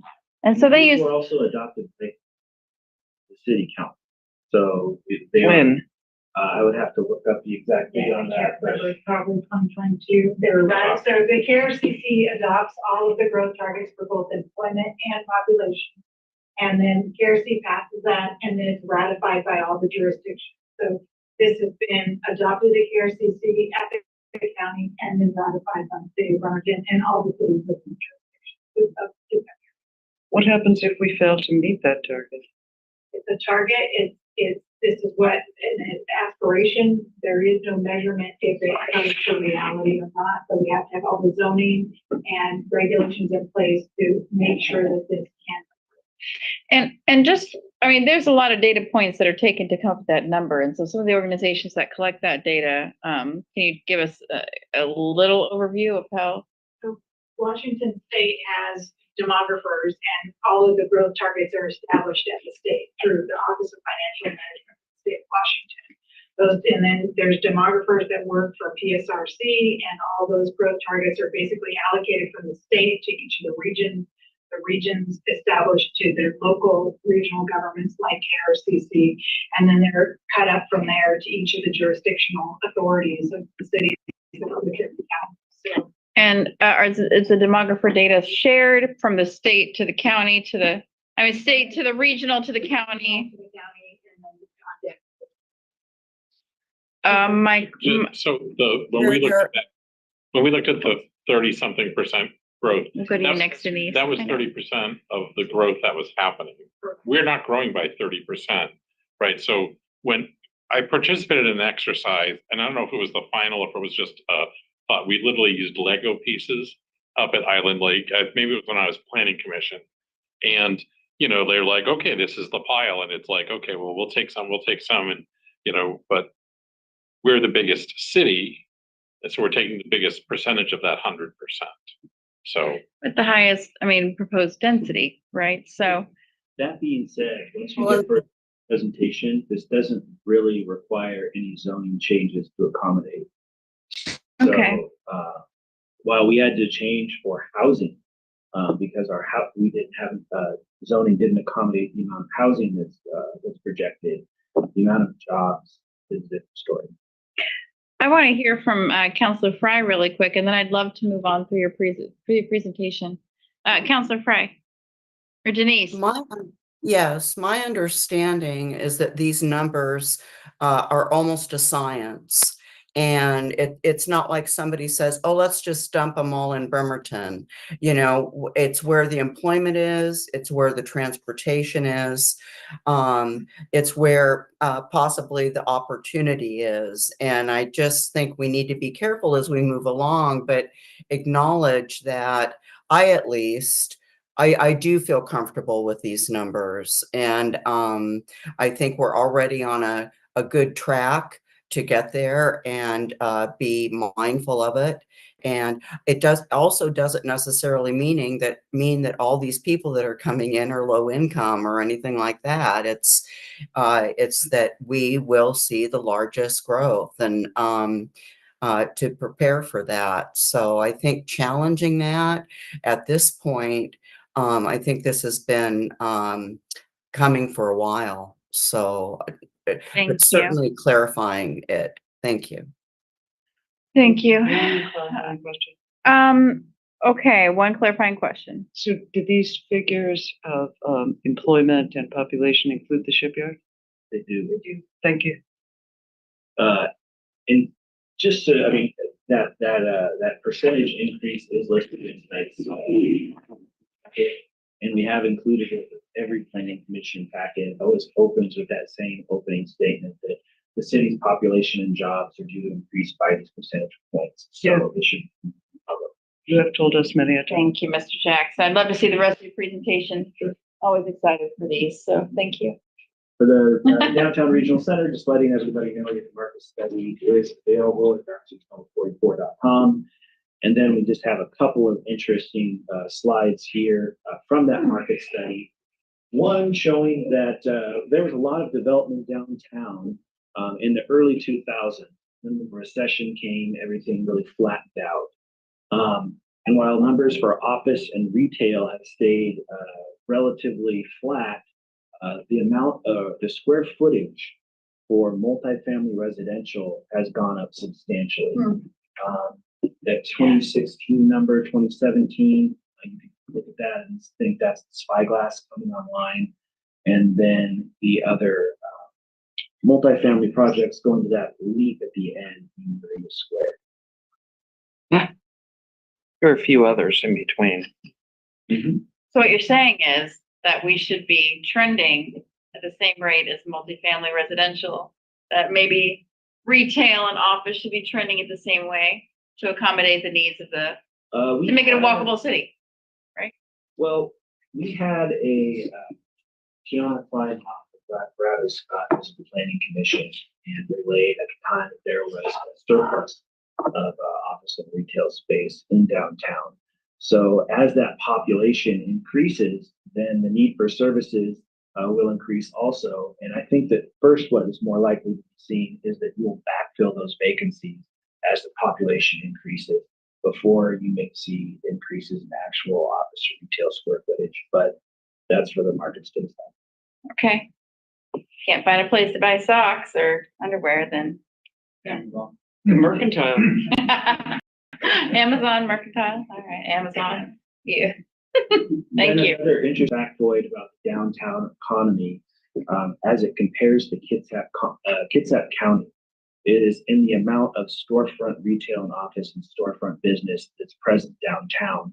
You'll see downtown represented in purple and Kitsap County represented in blue, where over 50% of the economy downtown is, like I said, storefront retail and storefront, while Kitsap County, nearly 50% is freestanding.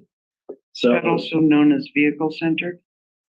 I think that would be appropriate. Right, so that these storefront businesses are either part of a mixed-use building or connected to Which other one? buildings. Say that again.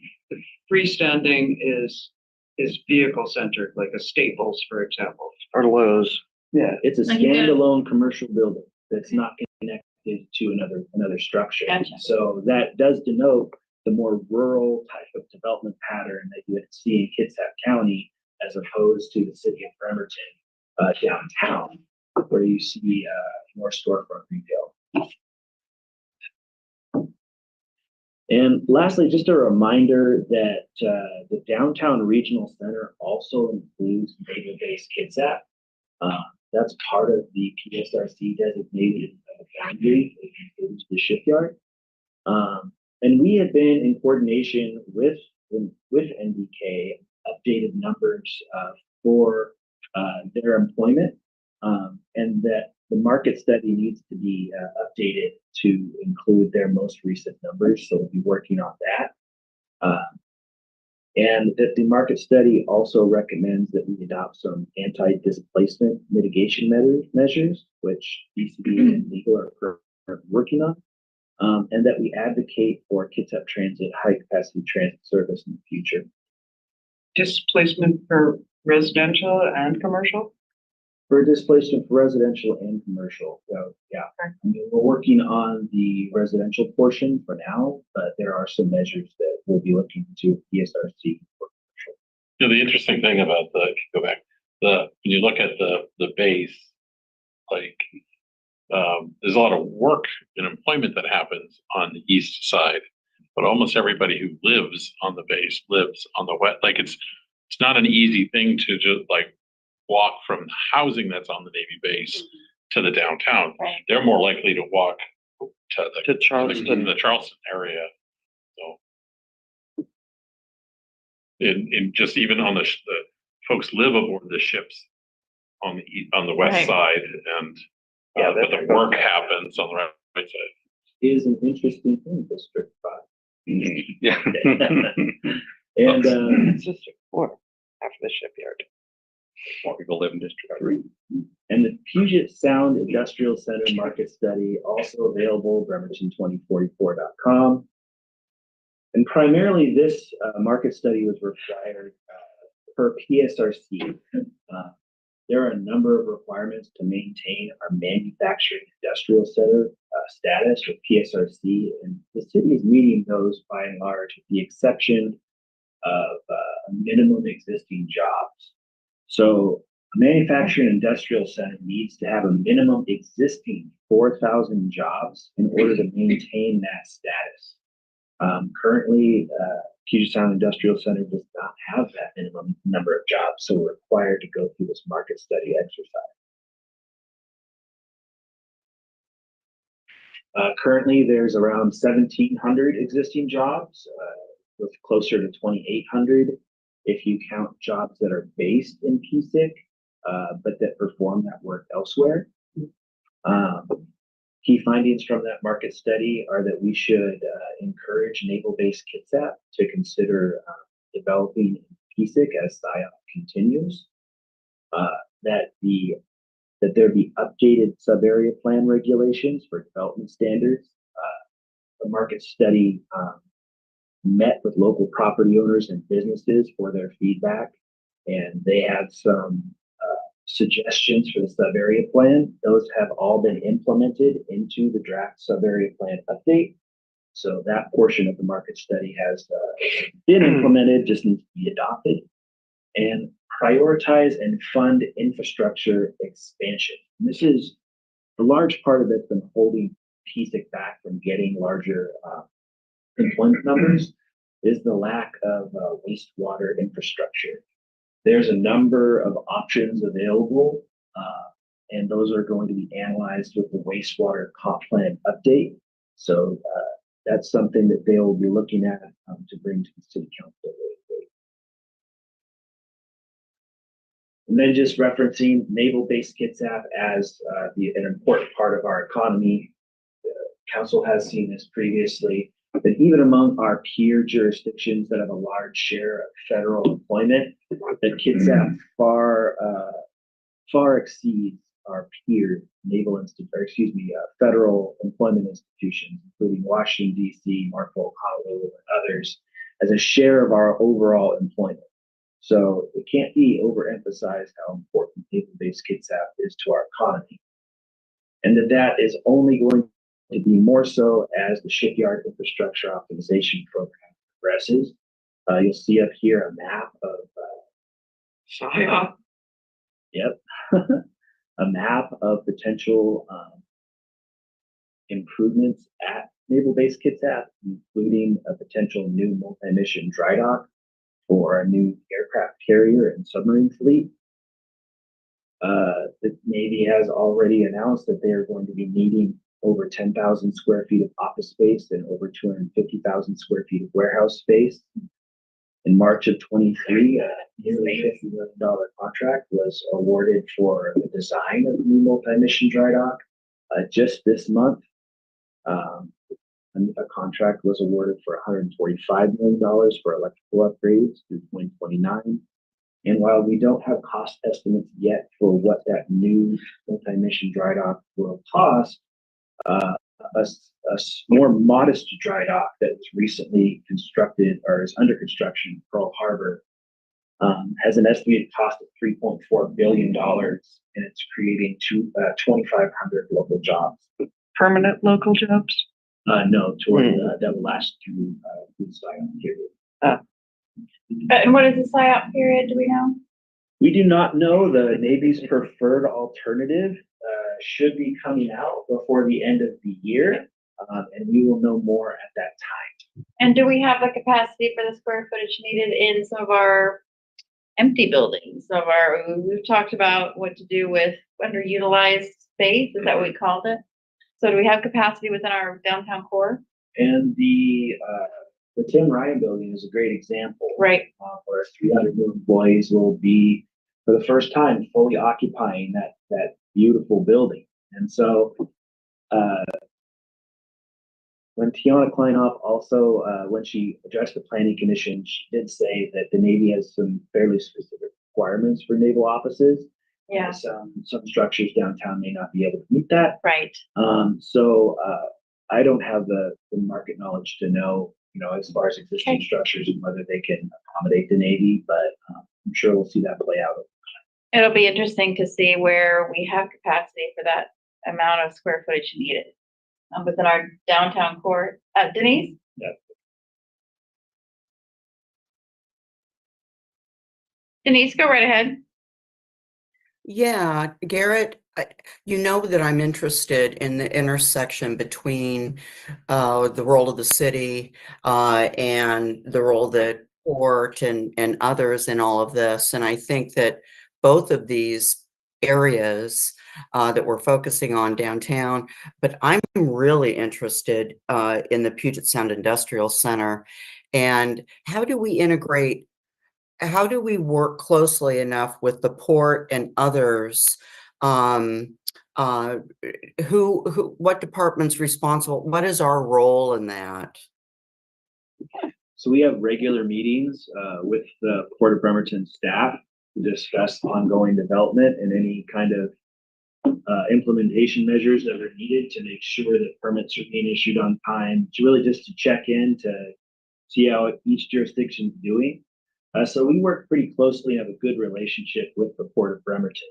I know that KEDA is in the middle of an industrial lands analysis that's going to include the Puget Sound Industrial Center.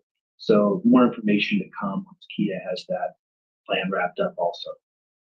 And the other reason that it interests me, of course, is that, when you look at a map, it's really pretty close to the housing development and everything that's going on kind of north of it, right? Yeah, now that new housing is available off of Warner Road, we expect that, that is a potential place for residents of Keesick. We do have a map in the market study that shows typically where Keesick residences live. And would that be in proximity as well to Pendergast Park by any chance? No, that doesn't show up that way in our data. No. Typically, Okay. That's more in the city of Port Orchard, Burley area. Okay. All right. Thank you.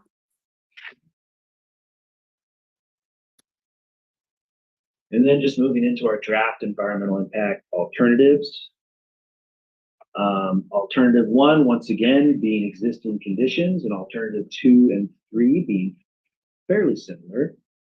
So this is an instance where our existing zoning still provided for that number of jobs that was projected and didn't need to be altered very much. The differences between those are shown here on the left, and that each alternative results in a surplus of job capacity. The real difference is that the Bay Vista sub-area plan, a zone within Bay Vista, is proposed to go to mixed use. So whereas that zone used to only account for a number of jobs, there's been a split applied for residential and jobs that's lowered the amount of job capacity that's possible in that zone or estimated for it. And then in PSIC, there is an applicant request for a mixed use overlay within the industrial center. And so the number of housing units for PSIC would increase, but the number of jobs would decrease under alternative 3. So those are the differences between those alternatives. Just to make sure, Garrett, the alternatives 2 and 3 here directly correspond to the same 2 and 3 center-based versus citywide That's options there. Yeah, that's correct. Okay.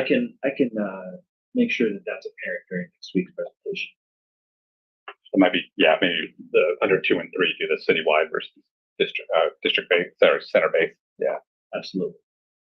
I have a Bay Vista. Oh, I'm sorry, Oh, no, you go ahead. I have a Bay Vista question. So there's a proposal, right now Bay Vista is basically 100% residential, is that correct?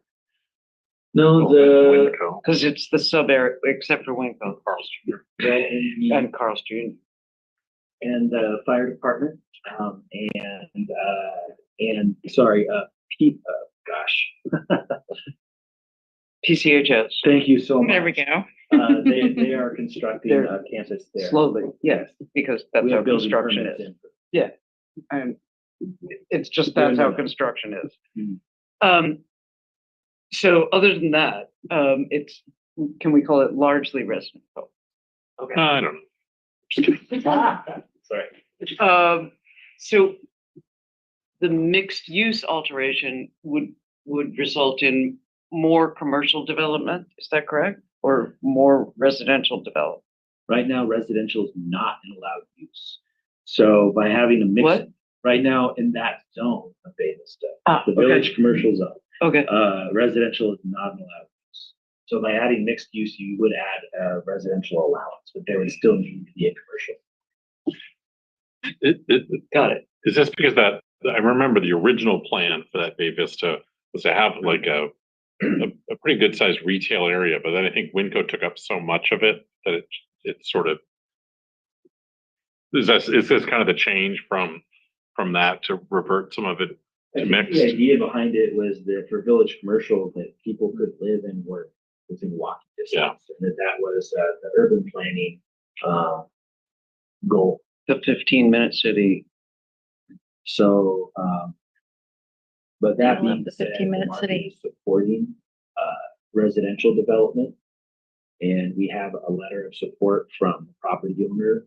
It's a SAP credit union to allow for multifamily mixed use residential here. So with those few properties left, we're trying to address the remaining, needs of Bay Vista. Thank you. So my question ties on PSIC. I perked up when you said changing industrial zone area to allow mixed use. Is that a controversial suggestion? It is to me.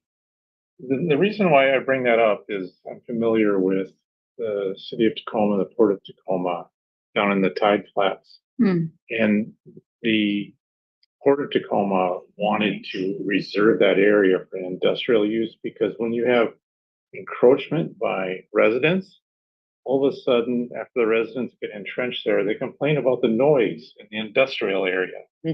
And so all I'm saying is we need to be careful. Okay. Can I just weigh in here? That alternative 3 is every request we receive from the outside. So it had to be considered and evaluated. So everything that we got. So I guess what I'm here to say is that it isn't something that staff has supported moving forward. Planning Commission has not supported it because we received an application, it had to be put into an alternative. So Okay, fair but I'm enough. here to just put your fears at rest, is that it's not likely to move forward because of the things that you identified. Conflict of noise, conflict of uses. There's the airport that has these overlay zones for building heights and other kinds of things. So there's plenty of reasons not to do it, but because there was an application, it had to be put into an alternative. It's been pointed out in planning commission packets and in the DEIS, those may be incompatible uses. One thing that I haven't seen in the comp plan yet is how we're planning for public safety with all this growth.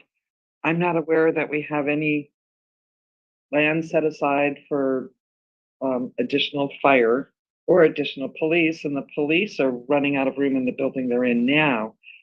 I really would not want to see any residential that far out, because right now we really should have another zone for the police to be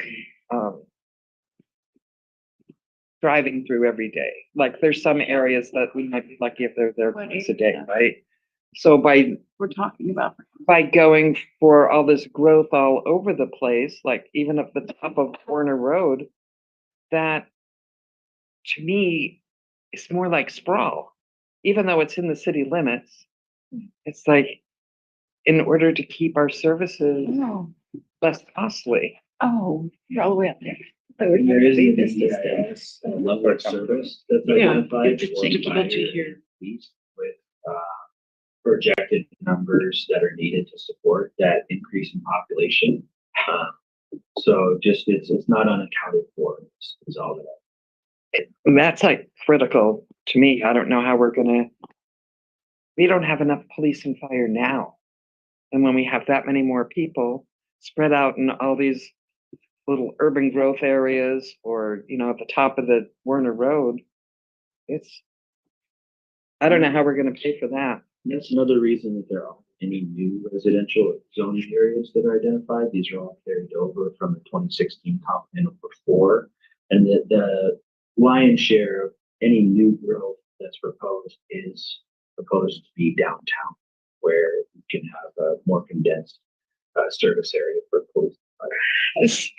So I just want to pause for a moment. You guys were kind of stopping me from having this basically, are we talking about the PSIC or are we talking about Bay Vista area? Because you're kind of going back and forth between the two for consideration, but I'm wondering, do we need to discuss this any further? Or B, do we need to have a proposed alternative that we support? Or either one of those, well, let's quickly have that conversation. Should we still talk about this, or is there one that we should support? That in any commission will be identifying a preferred alternative to recommend the city council. So when that happens, you'll be seeing that. So we'll wait for the planning commission recommendation to discuss our preferred alternative. Anna, and then Jeff. Wait, actually Denise first, go right ahead, and then Anna, and then Jeff. Thanks, everybody. I'm having trouble with my video, so that's why I cut it out. We've been talking about this a lot at Public Safety, and I'm still not clear with how we start estimating these things with Public Safety. But I'm also gonna trust the process a little bit on this. And as we move along through it, I know that there's a special element of the comprehensive plan that deals with services and that type of thing. So I guess with Jane bringing that up here too, I think that's just something staff should be prepared for, to kind of dial in on that a little bit with us. So looking forward to that. Absolutely, and we will be bringing the city services out to the city council. I believe that's the I think that was transportation. maybe the same, but I can get back to you. Okay. And we have ILAs that do cover some emergency services out in PSIC. I mean, don't we with? I don't know that off the top of my head. Fire, yes, but I don't know about please. County, I mean, and then, I mean, I'm sure I feel like we do. So Denise, as we move forward with, this discussion at another time after we hear from the planning commission, it'd be nice if, this was on the radar for public safety. Find out what kind of ILAs we have with that region, just so we can be educated. Definitely. Thank you, Mr. Jackson. Please go right ahead. We had questions? Did you still have questions, or you want to wait till the planning commission? Questions now, so. Oh, questions now. Perfect. Okay. yeah. Anna, Jeff. So, is there a single portion of the comp plan where the issue that Jane brought up and which others of us have brought up at different times can be addressed, which is that our development is supposed to be maximizing density, and yet it certainly looks like sprawl. So is that housing or land use? I'm obviously not the economic development, but what part or parts of the comp plan would it be possible for us to say, if we should say, that we want to maximize density because it improves the efficiency of transportation, it improves the efficiency, like people will go to market centers rather than to go to an isolated place. It improves the provision of public safety, and it improves the ability of emergency responders to get somebody to medical care, just off the top of my head.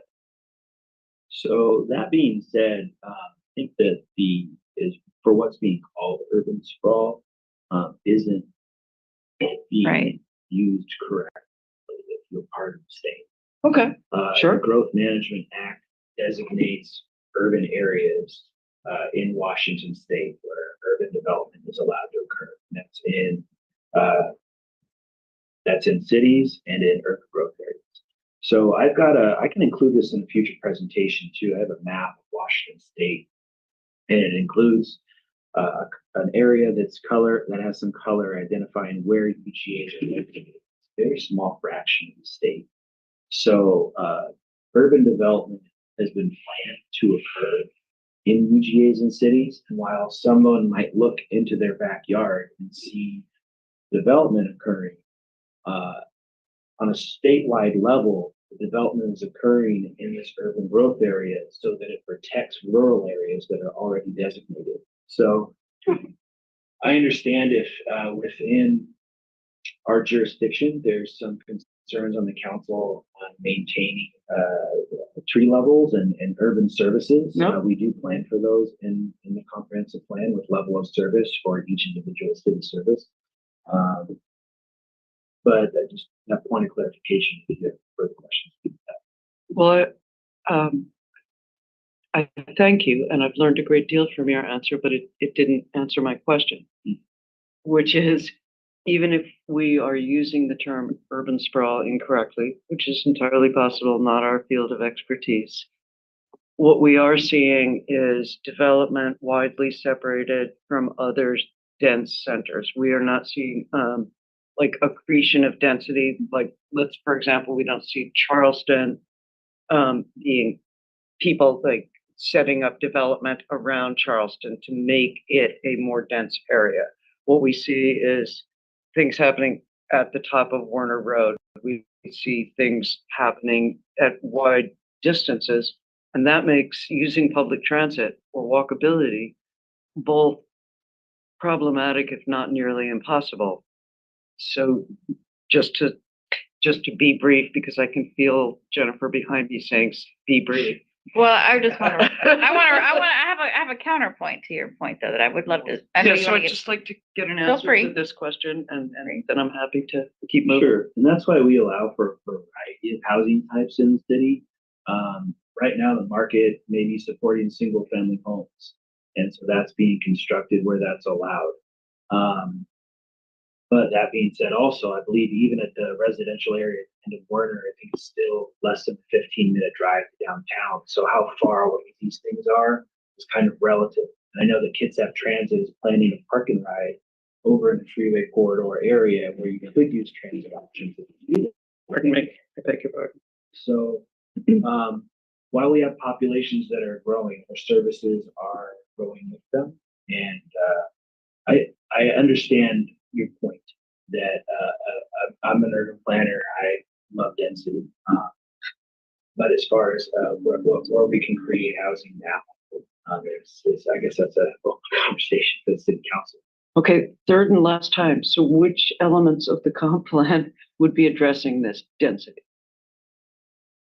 So I'm not sure, the land use section for our land use mapping, Okay. zoning that we've gone through, that it assigns density and the land use map. And that would, And I think also, just to add to that, it's the selection of the alternatives that we have before us. Do we spread growth out and have it in every area of the city? Or do we concentrate new growth in the center?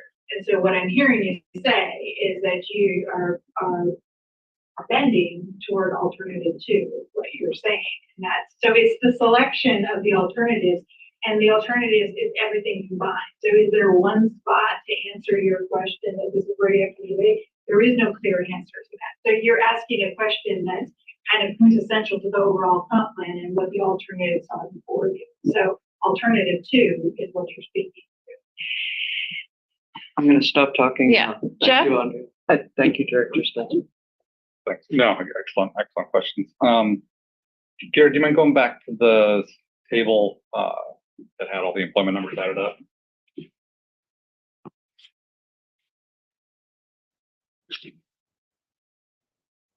And then Jane after Jeff. Yeah. I was coming up. No, to James' remark earlier on the number of employment, but I did want to point out that. Screen sharing is stopped. Oh, no. Okay. See if I can give it back to you. Yeah, I made you the co-host. Yeah.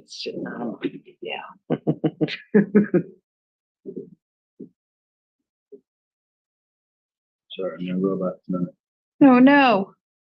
cooperating. You have a robot? Well, while he's loading that up, I did want to mention in terms of the Uh-oh. questions of all the numbers coming down. So PSRC has Vision 2040, and they have a big PDF, which was I think the initial planning document, which then went to KRCC, and similarly on the KRCC website there is a nice document that walks through all the countywide numbers coming from PSRC. So if folks want to kind of go back and look at that development, I think it's all documented there. Let me go. Okay, so I got that. And then there was, I guess, the next slide. Yeah, one more. Because these are the targets. I mean, for the DEIS. Maybe that was it. Yeah, the long vertical table. Sorry, Oh, the one with that. the residential or the retail? That's the one. There we okay. go. Oh, okay. Okay, yeah. So, no, I thought We've been looking at it. Jane had an excellent point at first of, wow, that's a lot of employment in the city, right? We're taking on. But I think 2/3 are in the P6, which, yeah, it's city limits, but it's not, exactly downtown. But then I wanted to check in here. So we mentioned the Navy is factored into that number of job growth, but is that Not this one. not shown in here? Okay. This is just what we have to do with our. This is just inside. So this is 14,000 for non-shipyard. And that's combining with how much to get to the total? No, I'm sorry. So that, I'm not sure. Yeah. so once we get to these, sorry, my cursor, but listens here. So once we get to these subtotals, I believe, no, but this is just the city. Yeah, I need to look back on how that interplays with the Navy's numbers. Okay. This is just capacity, right? Not reality. This is right. This is just a planning figure where we see, as far as city services that are available, this number. And once again, our existing zoning is sufficient for this number of jobs. Just in terms of land use, utilities, city services, jobs. Okay. That's fine. If you're able to, clarify the 16,000 or so plus whatever was from the Navy. Yeah. I'm drafting that. The only question I had was on talking about the process and trusting it. So let's, like, I'm just gonna throw out a silly hypothetical, but let's say like council goes gaga for alternative 3, except not making, PSIC, having the multi-use component in it. Possible for us eventually to get to the place where we tweak the alternative, where say, yep, that's what we think fits best. What's walk me through how we get there from here to really wouldn't be that hard. I know, I mean, the differences between 2 and 3 are some property owner requests that don't really fit in with the center's approach. So if the city council wanted to choose alternative 3, all of our level of service plan for 2 and 3, because the differences are so slight, 2 and 3 are planned for the same for city services. So because the difference between those populations and job numbers are so there'll be a discussion ultimately where we may have, okay, we like 2, we like 3, but we do small tweaks. We can work with that.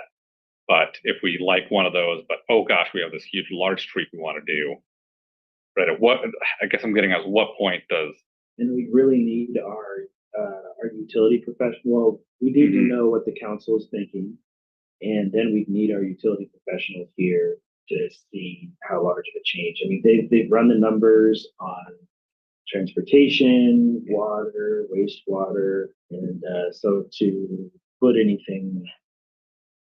large change might be an expensive alternative to them to rerun their model. Think about it this way, we've set the bookcase with what's here on the maps and what you're seeing in the presentation. You have to choose from the material in the book. If you want to go off book, that's something far bigger that can't be done. You can choose any of these options based on the bookshelf that's before. That makes sense? yes, makes total sense. I just wanted to throw that out there for us to keep in our heads as we go down this road. And if we get public feedback on, that are large changes from the public that they might want to see, kind of say. And that's why this too much process has been slow and deliberate, is to make sure that the public is aware and develop this plan slowly. So it would push up. Jane, Do we know what percentage of shipyard employees live in Bremerton? Okay, I think that's a really important thing for us to know, because we have all these jobs that are supposedly coming here.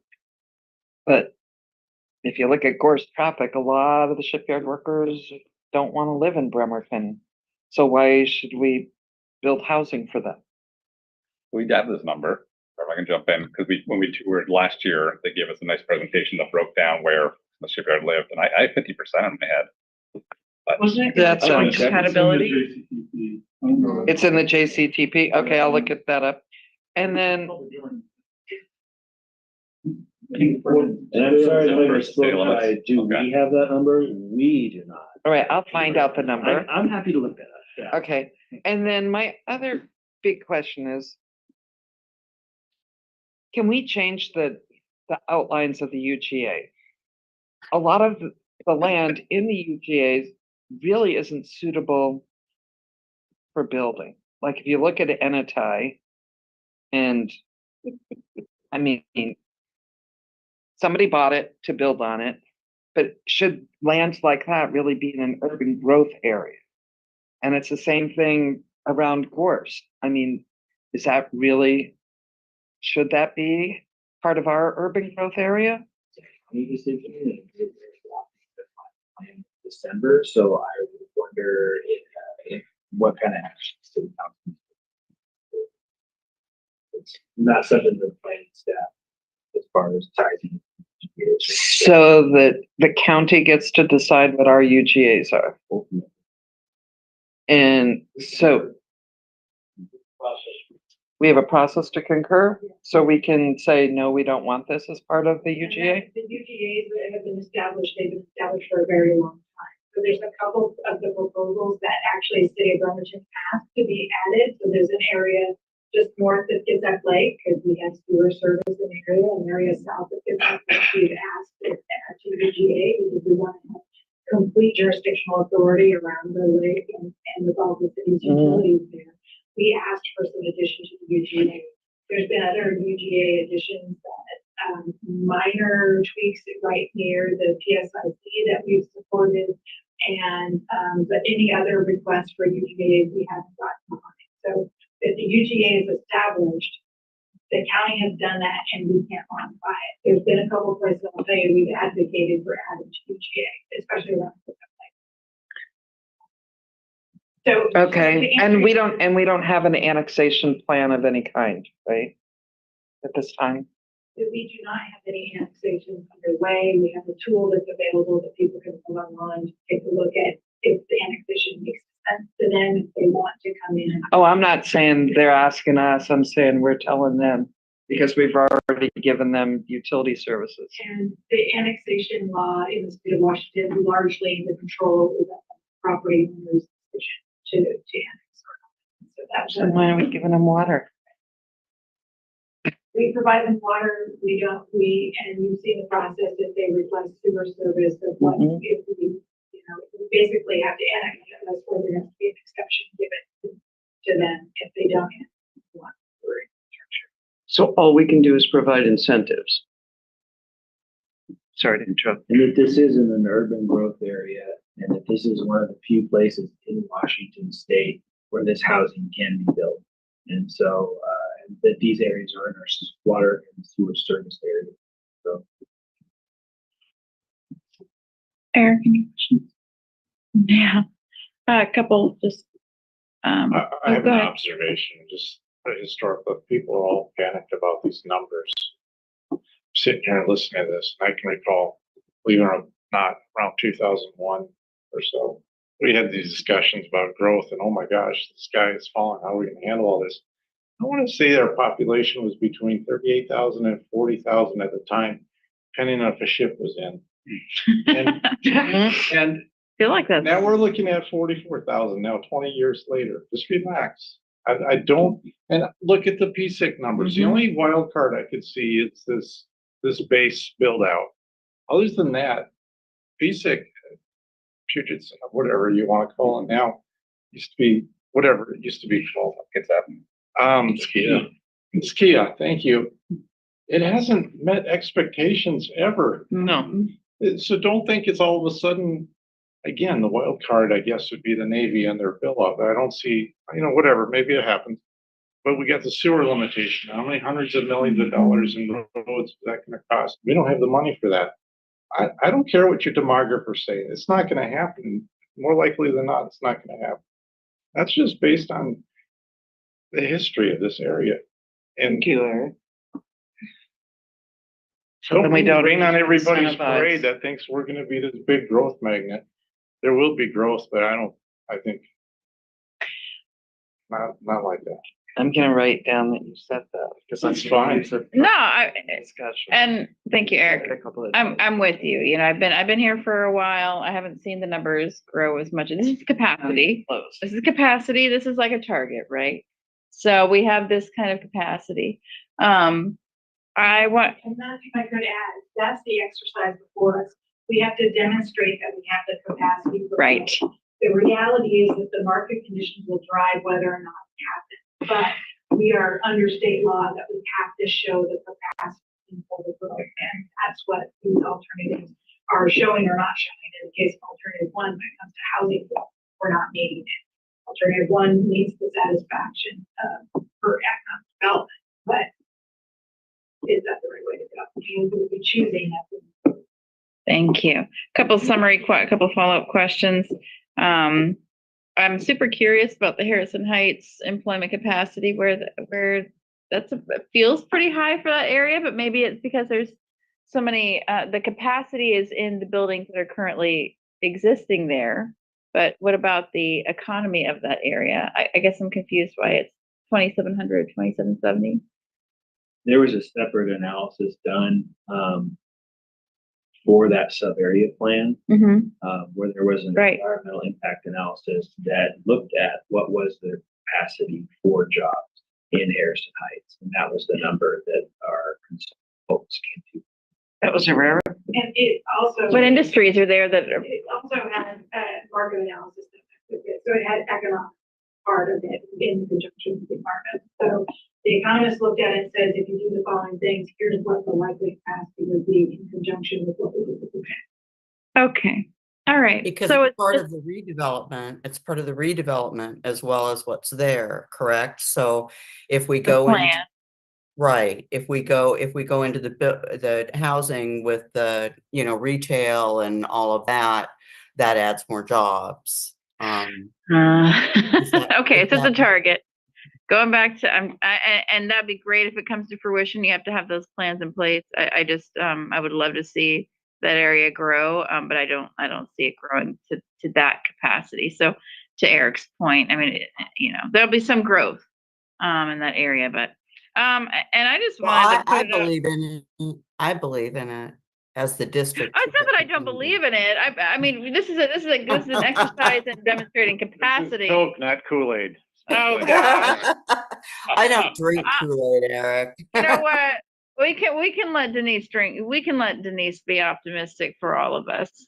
That's okay. I just wanted to put it out there. I totally understand the idea of supporting density. I also want to say that some people don't want to live right, 2 feet away from their neighbors. Some people don't want to live in apartments, and I appreciate that we have the option of developing the PSIC area. It's not ski anymore, it's PSIC, that's what we're calling it now. It's okay. So I appreciate that option. Something else next. Well, okay, well, that area, I appreciate that we're having options, we'll see if any development does happen out there. It's mixed. Okay, so re-explain that to me. So mixed use out in PSIC, you don't think it's gonna fly? Okay, all right. You don't think it's gonna fly? Okay, all right. Well, I think it'd be great to have more housing out there near where the industry is going to be growing, but I don't have the whole story, do I? Okay, that's all I have to say. So thank you. Any other questions, council, before we pack this one in, pack it up and send it off to public hearing next week? 2 weeks. 2 weeks. Give next week off. Oh, that's right. We do. We do indeed. In 2 weeks, November 6th. Wow, November 6th. Okay. All right. I think, Mr. Jackson, we appreciate your time. Appreciate you bringing these alternatives for District 1 here for us to preview before ahead of our joint council district meeting. And that closes all of our agenda briefings, all of our public hearings. Now we'll go to general council business. This is about 5 minutes each, including Q&A. So Public Works Committee Chair Jane Rybalowski, do you have a summary for the last meeting held on the October 15th? Yes, let's see. There were 2 different requests for sewer service in UGA areas that are not contiguous to the city limits, which we'll be discussing more at a study session. We talked about the grant that Katie did today, wayfinding signs. They're coming in so inexpensively that it's under the mayor's purview to sign for the first batch of signs, so it won't be coming to council, but they are gonna start being installed.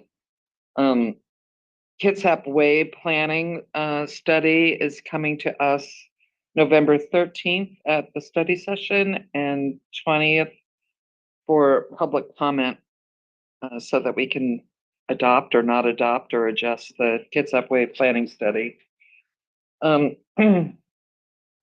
We had a long discussion on basically why city staff has got concerns about having any protected bike lanes in the city. Most of it was maintenance and operations issues about snow and sweeping and Amazon trucks not having a place to park. We have protected bike lanes. So I'll leave it at that. Had a big conversation about, the 11th and Washington project where currently the contractor doesn't always have a pedestrian access route in place because of all the gravel. It has to be firm enough that somebody can roll a wheelchair or Right. stroller over. Some days it is and some days it's not. And then we asked if level of stress is being evaluated at intersections the way level of service is for cars, stress is for pedestrians and bike riders, and it is not. Only at intersections itself, they are only measuring service, period. So those were the highlights of the Public Works Committee. Thank you. Audit Committee Chair Anna Mockler, summary of the last meeting held on October 21st. Well, if not the shortest audit committee ever, it was a contender. Basically, Auditor Sims is continuing to work on the cost benefit analysis of the using Impart versus doing it in-house. And there was a very brief discussion about other intangible, non-financial reasons to bring it in-house. For example, coordination with public safety. But she is doing comparables around the area, the usual suspects. And she is continuing to do that. And when she is finished doing that, she will begin working on the communications manager. And until then, there will be another audit meeting next month. Okay, fantastic. Finance Investment Parking Committee Chair Michael Goodnow, you had your last meeting October 22nd. I imagine there's not gonna be any more meetings for the rest of the year. Maybe. We usually Maybe. don't, but Okay. we reserve the right to meet Yeah, whenever we whatever you see fit want. with proper notice to the community. First thing we did was we recognized some staff transition. Yeah. Mike, I just want to screw about. So you want to give us the rundown real quick? So, Lauren Ellen was here tonight. You met her. She was our budget analyst when you first met her. Sherry Jackson's last day, who was our treasurer director. The last day is October 31st. She's heading over with Karen. You all remember Karen? Like, Previous budget analyst. I love to call it an opportunity, a finance director position.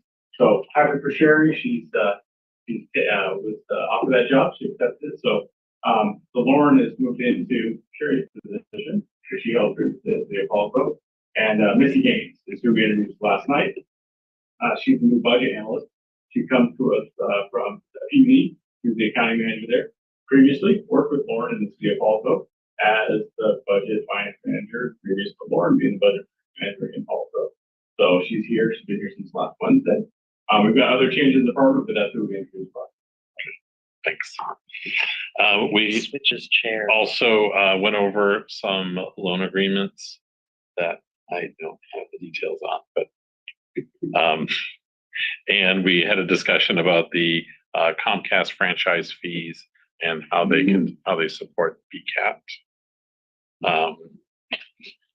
We had a discussion about MFTE, and I think that at least Jane and I would be interested in, I think we just keep saying on the retreat, but in the future, having a discussion about this, the kind of the Kitsap AMI versus the Bremerton MI, and I just think we want to understand what that really looked like. So, if we're it's not, it's kind of like ROI, or what's the other term that we were using? But if we're discounting, buildings, like I want to understand what we're getting for the dollar that we're doing, right? Does that make sense? So like, if it's $1 million and we're getting one discounted studio, that seems off. Like, just want to kind of have a good understanding, because I don't know if anybody really understands what that looks like. So I want to get a better understanding of that and maybe have a discussion about adjusting the AMI to local, and like we've seen with a lot of things, Bremerton has the bulk of housing. Bremerton has probably the bulk of affordable housing issues and homelessness and things like that. So we probably need to make sure it's more centric. Jane might have something to add. The one thing to add is that we were told that one of the buildings that currently has an 8-year tax exemption is considering moving it to a 20-year tax exemption at the end of their 8 years. So if we're going to discuss the AMI, it's got to be sooner rather than later, because we can't change the rules in the middle of a contract. So you want to change the rules Before this one contract? before any of them do, Okay. or new contracts come in. Process. Because doesn't that go through planning commission? What would be the process if we want to make those changes? It's just a BMC. Yeah, it's a It's a BMC. BMC. We talk about this from time to time. I'm just wondering if Our goals, yeah. it's in our goals, so. This was our discussion yesterday, so Thank you, Jen. I'll talk to the city attorney, and we'll take a look at the language and see what we would have to do. And then we want to just get some data and we might, I just want to really understand what it is, so. Okay.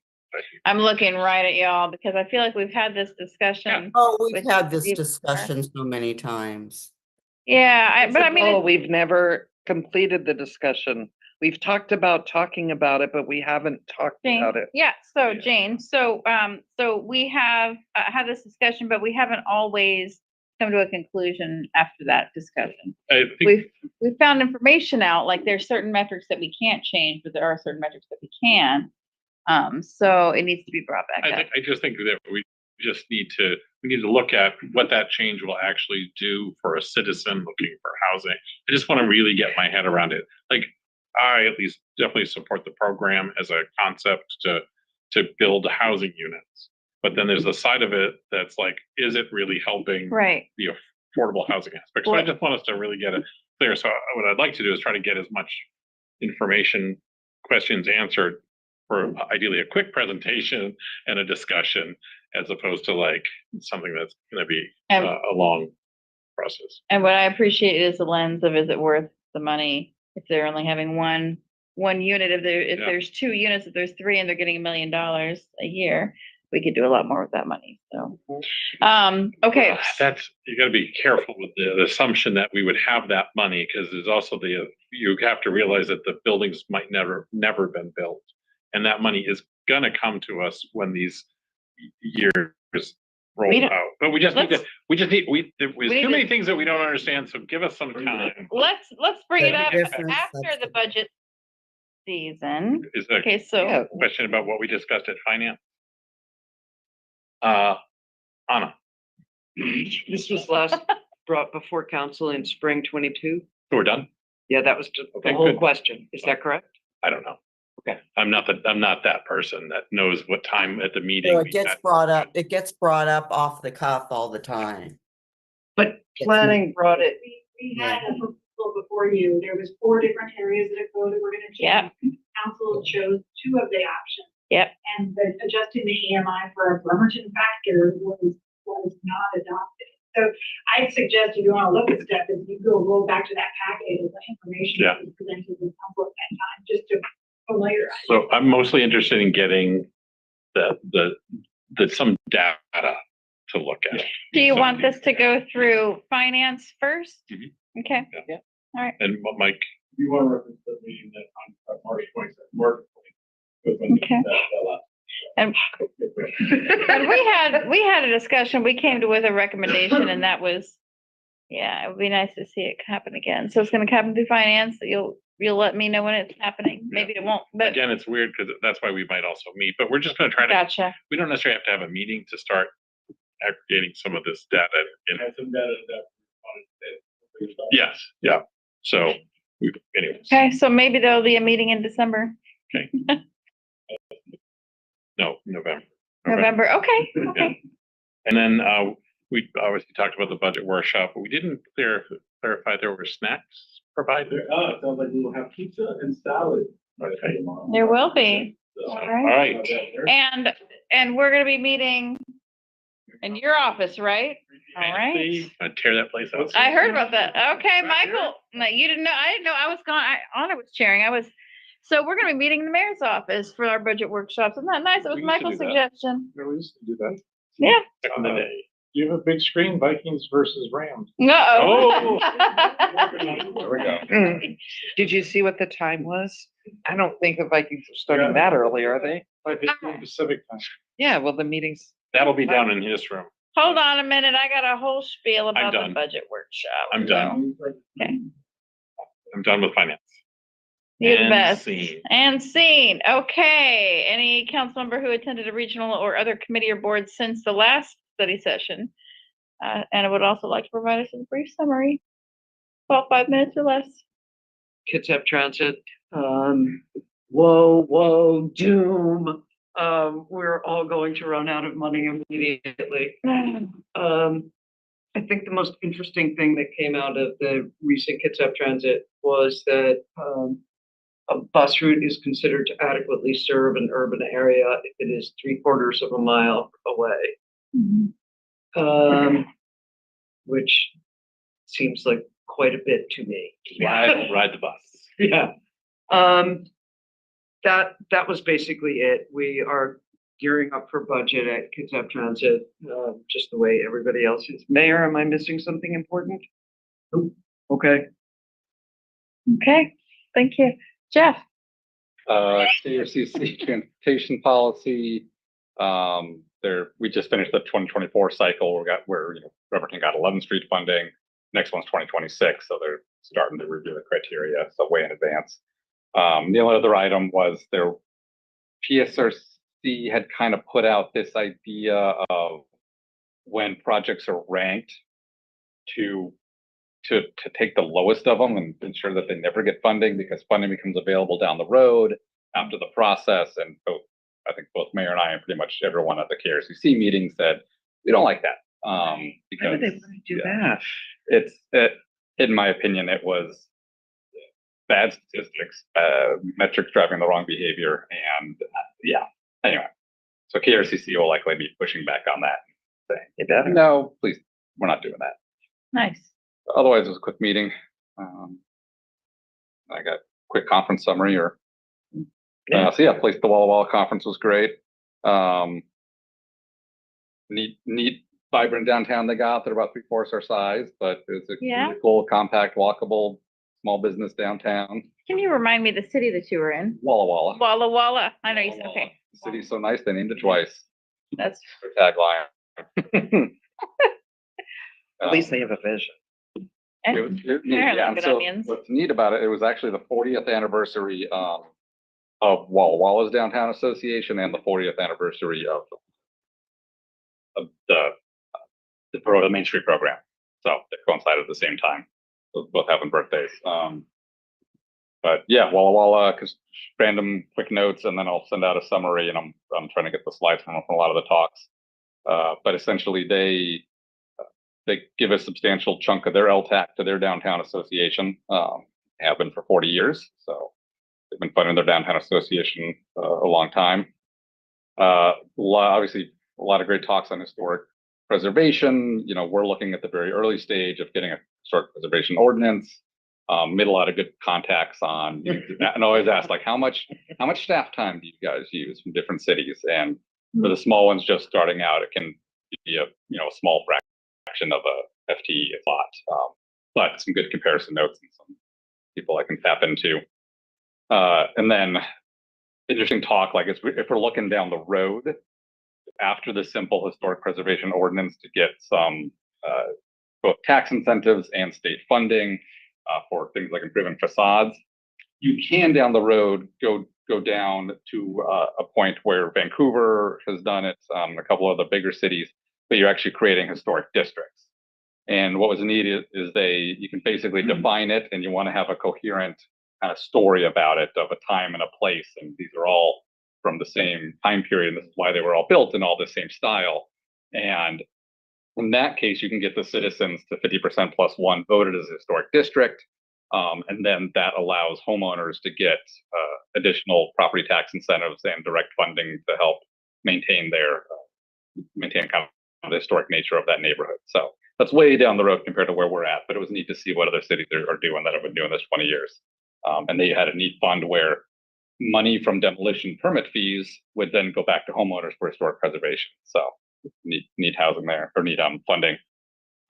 Whole great session on what Walla Walla is doing for housing, and I thought it was neat because they said we're doing this, we're doing this, we're doing this, and it was neat. Bremerton was doing all the same stuff, and so very similar track. And I even threw out in the comp plan, we're getting away from single versus other designations, just low, medium, high. So Walla Walla and Bremerton are doing the same thing there.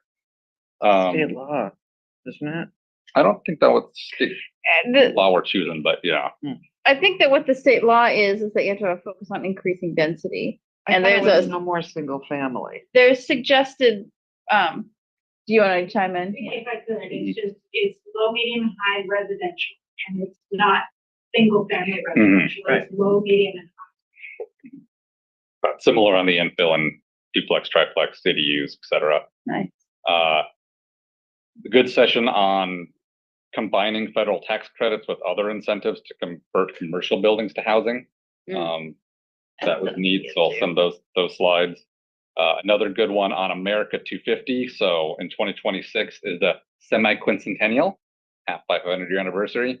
And there is funding coming down for, hopefully, if the state budget passes, for museums and events. But yeah, semi-quincentennial, celebrating 250 years in 1776.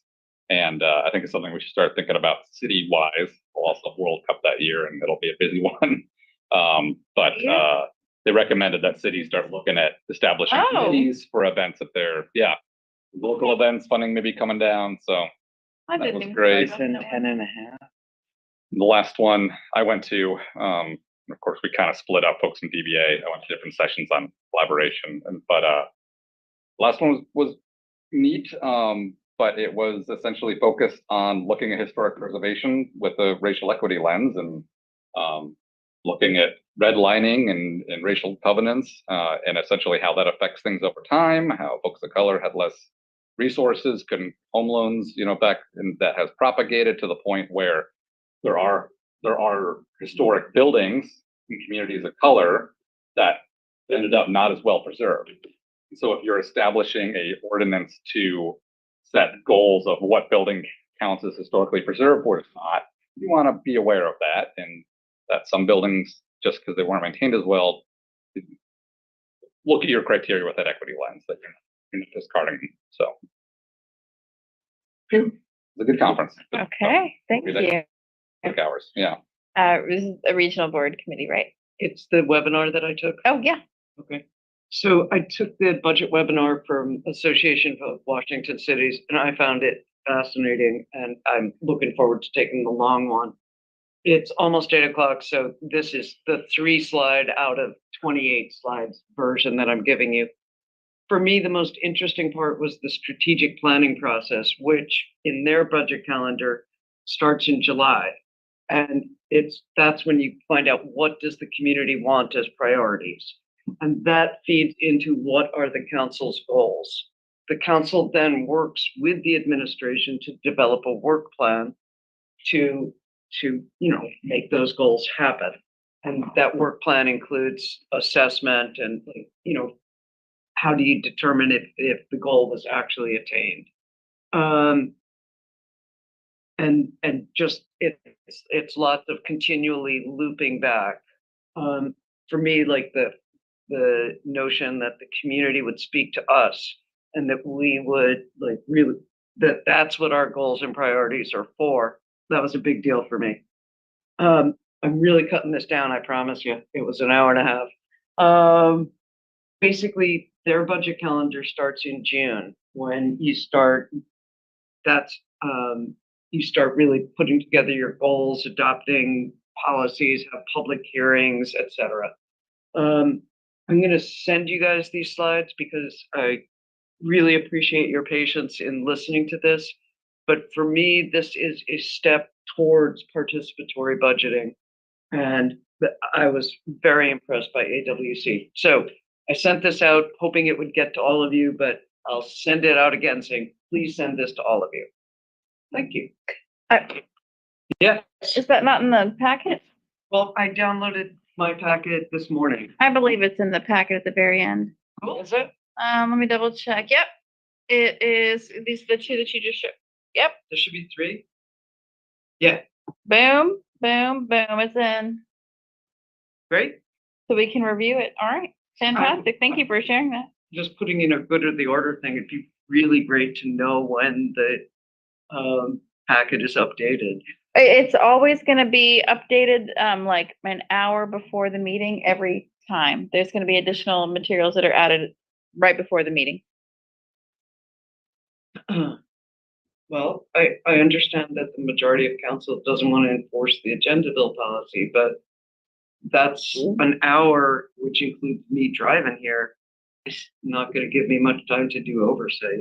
This isn't an agenda bill. This is like go to the order stuff, right? No, I know, but the agenda bill policy would be that the packet would be complete on Friday. And I get it that you guys are not interested in that. But I think an update that happens at 4 it's hard for me to absorb much information. I don't think it's fair to say we're not interested in it. I think that But it's so you didn't support it though.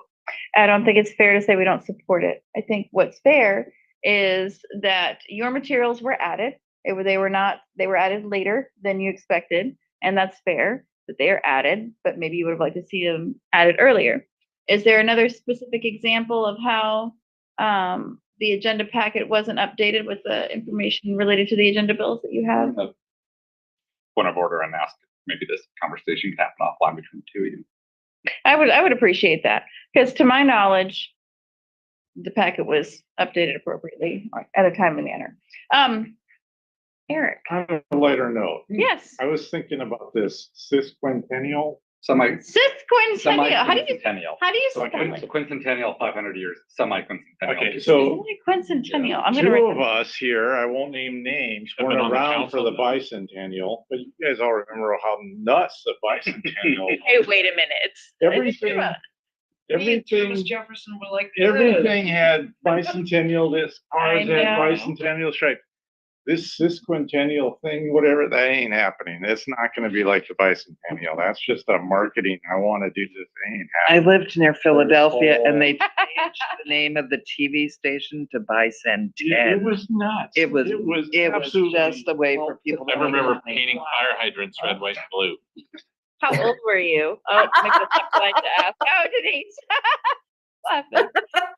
All right. Look it up. Thank you, Fan. All right, friends. So, we have come to the point of the meeting where I'm supposed to ask, is there anything for good of the order, 5 minutes or less? Okay, let me give you some housekeeping stuff here. The first budget workshop on general funds departments will be tomorrow, Thursday, October 24th, beginning at 3 p.m. in the mayor's conference room. There will be pizza, salad, and snacks, and our people are taking good care of us. And the public is welcome to attend in person or view remotely, but there will be no opportunities for public comment during the meeting. And a reminder that due to council meeting schedule, that there will be no meeting next week, no regular council meeting on October 30th, because that is a 5th Wednesday of the month.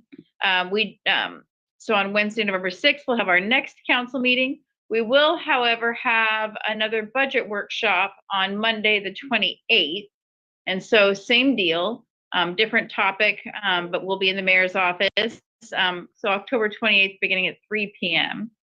And the public is invited to attend in person or remotely. Anyone wishing to speak during public recognition via Zoom for November 6th, apologies. For November 6th, must submit their request through city clerk by calling 360-473-5323 at least 24 hours prior to the meeting. We'll always take public comment on any of the items during the budget workshops as well by emailing city.council@ci.bremerton.wa.us. Meeting is adjourned. Question? Oh, whoa. Oh, shoot, wait. I can't unadjourn a meeting, can I? I appeal the adjournment. Okay. What's the question? No, it's okay. What is the topic of Thursday's budget workshop? Is it public Thursday. first or is it? Thursday. Thursday is the general fund department. General fund. Okay, thank you. And then. public Yes. works. All right, thank you. Public Works on Monday, general fund on Thursday. Okay. Double adjourned. Okay.